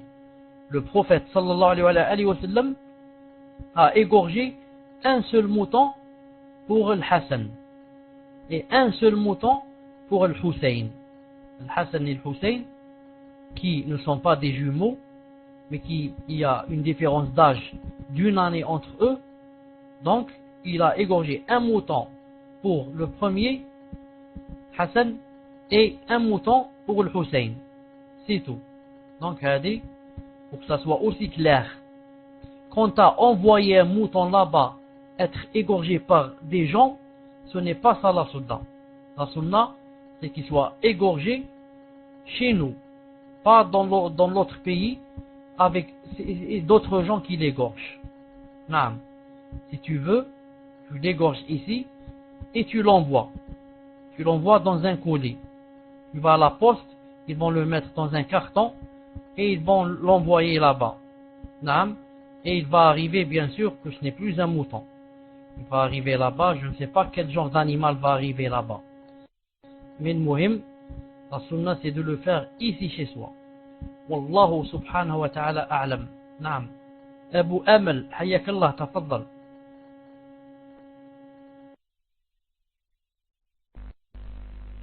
Abu Amel, tafaddal Inch'Allah. Écrivez un si vous êtes là Inch'Allah. Sinon, Mana 81 Inch'Allah. Abu Amel, ta question si elle est trop longue, passe-la moi en PV Inch'Allah. Car si elle passe pas sur la room, c'est qu'elle est trop longue. Mana Inch'Allah. Mana Inch'Allah. Je t'ai enlevé le point rouge pour poser ta question. Bi'idhnillah subhanahu wa ta'ala. Je vous avertis qu'il reste seulement 10 minutes et que demain, Inch'Allah ta'ala, demain vendredi, après les repères, c'est-à-dire vers 21h chez vous, à peu près, naam, il y a le troisième concours entre les frères et les sœurs. Le troisième ou bien le quatrième concours entre les frères et les sœurs dans la aqidah, la sira, le fiqh et le hadith et d'ordre général, et les questions d'ordre général. Et Coran et Sunna, donne-moi le score. Jusqu'à présent, c'est combien le score? Est-ce que vous êtes 3 à 1 ou bien 2 à 1 ou vous êtes quoi? Rappelez-moi. Pardon, Ibn Qayyim, lève ta main, Inch'Allah ta'ala, pour que je sache où tu es. Car j'ai pris le micro. Elles ont... Ibn Qayyim, je te vois pas. Une victoire pour les frères et 3 pour les sœurs. Naam. Sah. Ils sont 3 à 1. Ils sont 3 à 1. C'est-à-dire que les sœurs ont gagné 3 fois et les frères une seule fois. Donc, Inch'Allah ta'ala, attention, tbahdila. Attention, tbahdila demain. Vous les frères, attention, vous allez faire tbahdila demain et vous allez sortir avec 4 à 1. Attention, au moins demain, Inch'Allah ta'ala, pour que ça soit quoi? Pour que ça soit 4 à 2. Au moins la moitié, Inch'Allah ta'ala. Atfaddal, Inch'Allah ta'ala, la sœur Mana. Mana n'a rien donné, il n'est pas là. Ni Abu Amel, ni Mana. On va passer, Inch'Allah ta'ala, à Kitab et Sunnah. Kitab et Sunnah. Hayakallah, tafaddal. Prends le micro, Inch'Allah, Kitab et Sunnah. Si tu veux, prends le micro. Taïb. Assalamu alaikum wa rahmatullah. Voilà un frère a l'intention, Inch'Allah ta'ala, de faire le Hajj cette année. Le problème, c'est qu'il a eu des amendes de voitures, de bus, etc. dans la Jahiliya. Donc, est-ce que la question est terminée? Voilà. Et là, il a eu une relance de ses amendes. Lui est-il permis de faire son Hajj en sachant que ses dettes de dernière minute, il ne pourra pas les payer qu'à son retour, Inch'Allah, ou alors doit-il annuler son voyage et payer ses... Doit-il annuler son voyage et payer ses dettes avant de partir? Quel est l'avis des savants à ce sujet? Y a-t-il une différence entre les dettes envers un mécréant et un musulman et les dettes envers un particulier et un État, entre parenthèses comme la France? Allah yajazikum et afwan si la question est longue.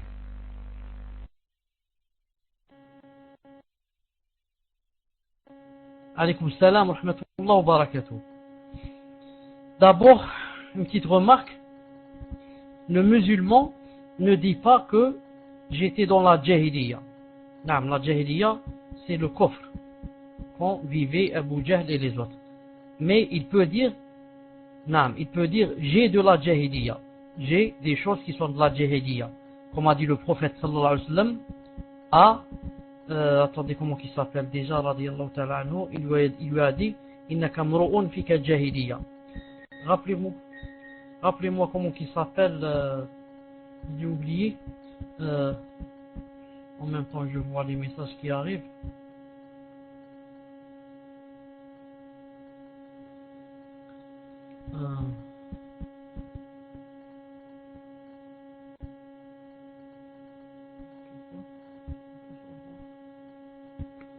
Naam, Inch'Allah ta'ala, on peut se voir après Bidna ta'ala pour 10 minutes ou un quart d'heure après les questions. Naam, Inch'Allah ta'ala.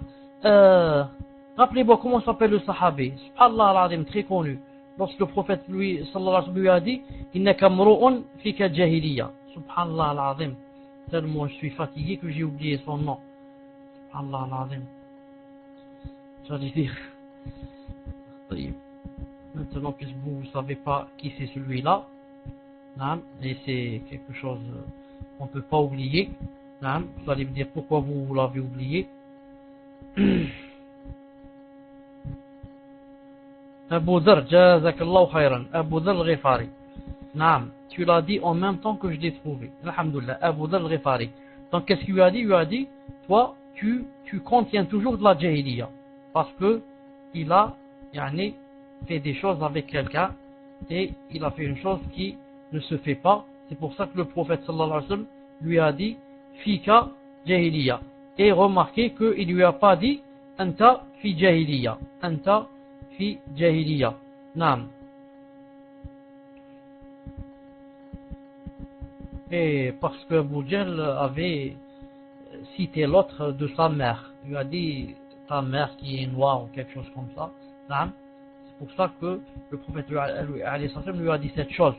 Car en principe, quelqu'un te fait une chose, tu lui dis de lui.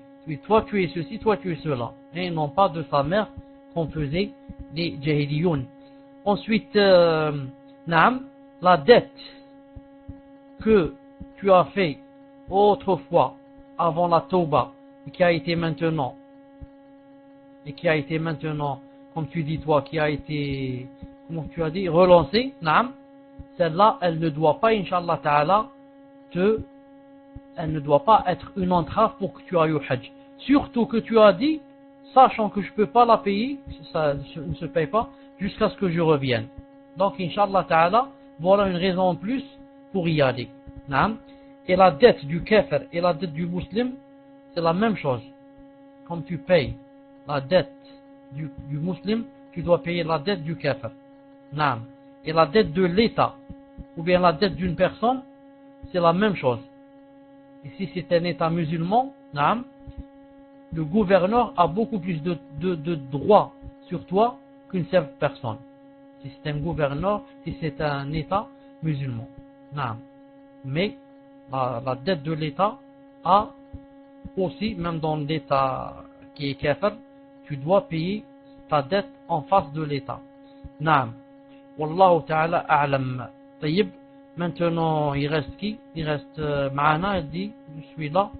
Ma'ana, c'est quoi ta question, Inch'Allah? Et tu as, bidna azza wa jal, tu as cette faveur que j'ai oublié de te mettre le point rouge. C'est pour ça que, Inch'Allah ta'ala, tu as pu poser ta question. تفضل اقرأ الآخر. Inch'Allah, il y a aussi Abu Amel, Cheikh, qui m'a envoyé sa question en PV. Parce que je n'arriverai pas à la poster. Assalamu alaikum. Ma question. Au Maroc, je suis originaire d'un petit village où il n'y a pas beaucoup de salafis. Il doit y en avoir 5 ou 6. Pourriez-vous, Cheikh, me conseiller une ville où je peux partir au Maroc? Barakallahu fikoum. Ma question avait été posée, mais trop tôt. Donc elle n'est pas passée.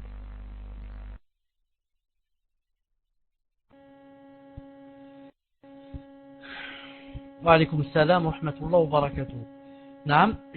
Je suis très désolé de ne pas pouvoir répondre à cette personne en lui disant quelle est la ville conseillée, parce que tout simplement je n'ai pas beaucoup de connaissances sur les villes du Maroc et je ne connais que la ville qui est du côté de l'Algérie, du côté de Marghniya. J'ai même oublié comment elle s'appelle, subhanallah al-azim, alors que j'y ai été une fois ou deux fois. Donc je ne sais pas quelles sont les villes où il y a la salafiyya wujda. Naam, c'est ça. Jazakallahu khairan. Je ne connais pas les villes où il y a la salafiyya, etc. Il faudrait demander à des sœurs, par exemple, si tu es une sœur, ou à des frères, si tu es un frère, à ceux qui sont, qui connaissent où ça marche beaucoup la da'wa là-bas. Naam. Moi, je ne suis pas marocain et je n'ai pas de relation avec les Marocains qui sont là-bas. C'est pour ça que si je te disais une ville, naam, je serais un menteur. Naam. Wallahu ta'ala alam. Abu Amal, Tafaddal, Inch'Allah Ta'ala, donne-moi sa question, Inch'Allah Ta'ala, donne-moi la question de Abu Amal.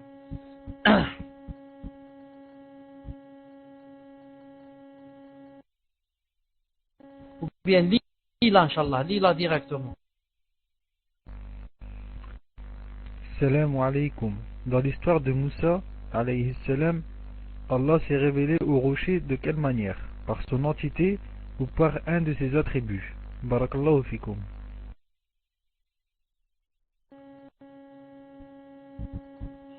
Je n'ai jamais entendu qu'Allah subhanahu wa ta'ala s'est révélé à un rocher.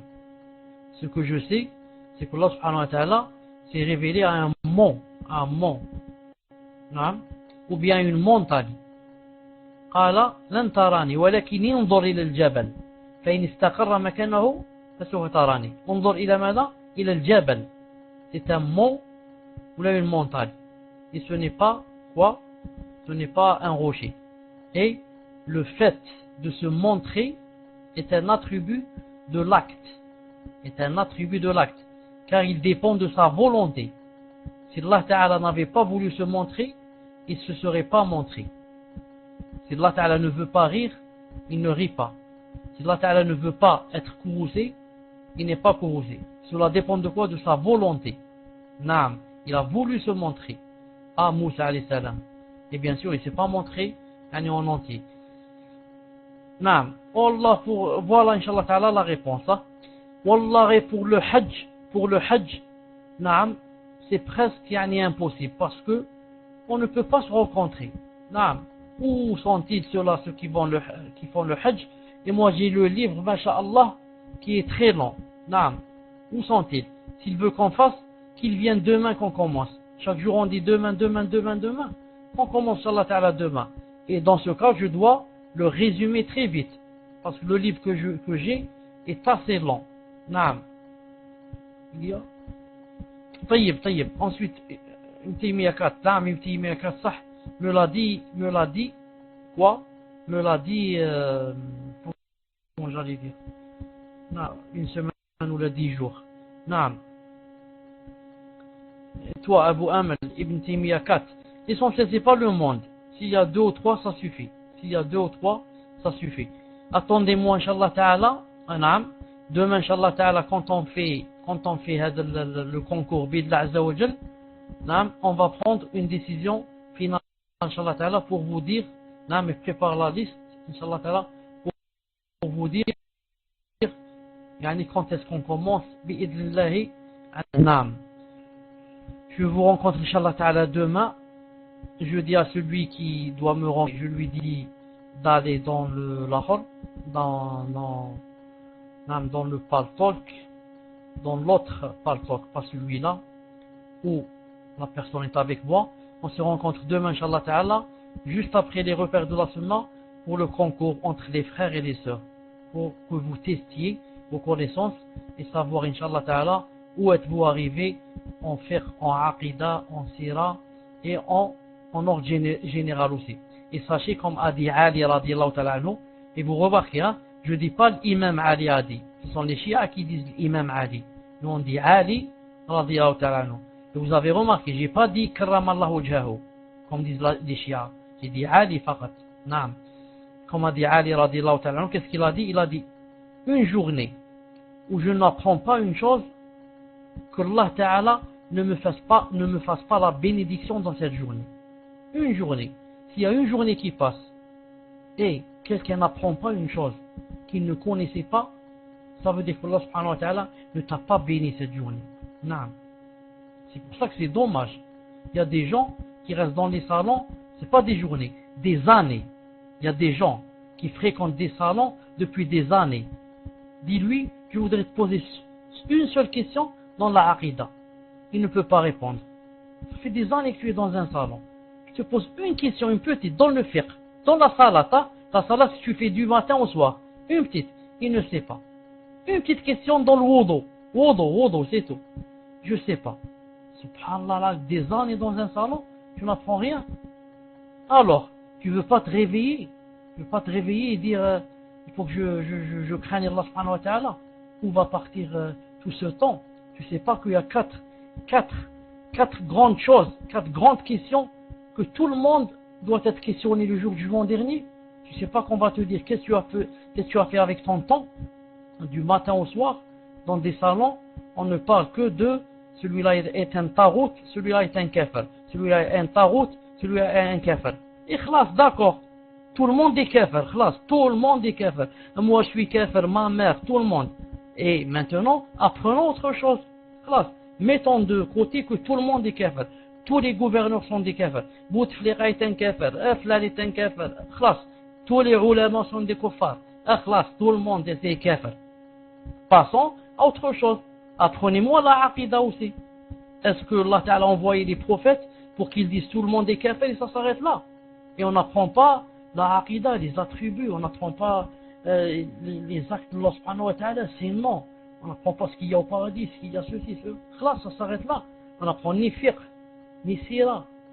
Subhanallah al-Azim. Il faudrait que les gens se réveillent avant de ne rencontrer Allah Ta'ala. C'est une question d'enfer et de paradis. Naam. C'est pas une question de jeu, je suis en train de jouer du matin au soir. C'est une question, demain, les anges vont venir, ils vont prendre l'âme, qui est une amana que Allah Ta'ala a laissée dans mon corps, qui ne m'appartient pas. Naam, c'est pour ça, je peux pas faire de moi ce que je veux, je peux pas m'habiller comme je veux, je peux pas me coiffer comme je veux, je ne peux pas manger ce que je veux, je ne peux pas aller où je veux. Tout ça, c'est une amana qu'Allah Ta'ala t'a donnée. Les mains, c'est des amana. Les yeux, tu n'es pas libre de voir ce que tu veux, c'est une amana. Les pieds, tu ne peux pas aller où tu veux, c'est une amana.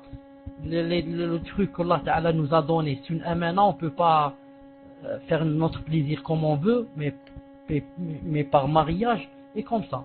Donc, il faut bien prendre soin de soi-même pour rencontrer Allah subhanahu wa ta'ala demain, ravi de nous, Inch'Allah Ta'ala. سبحانك اللهم وبحمدك أشهد أن لا إله إلا أنت أستغفرك وأتوب إليك السلام عليكم ورحمة الله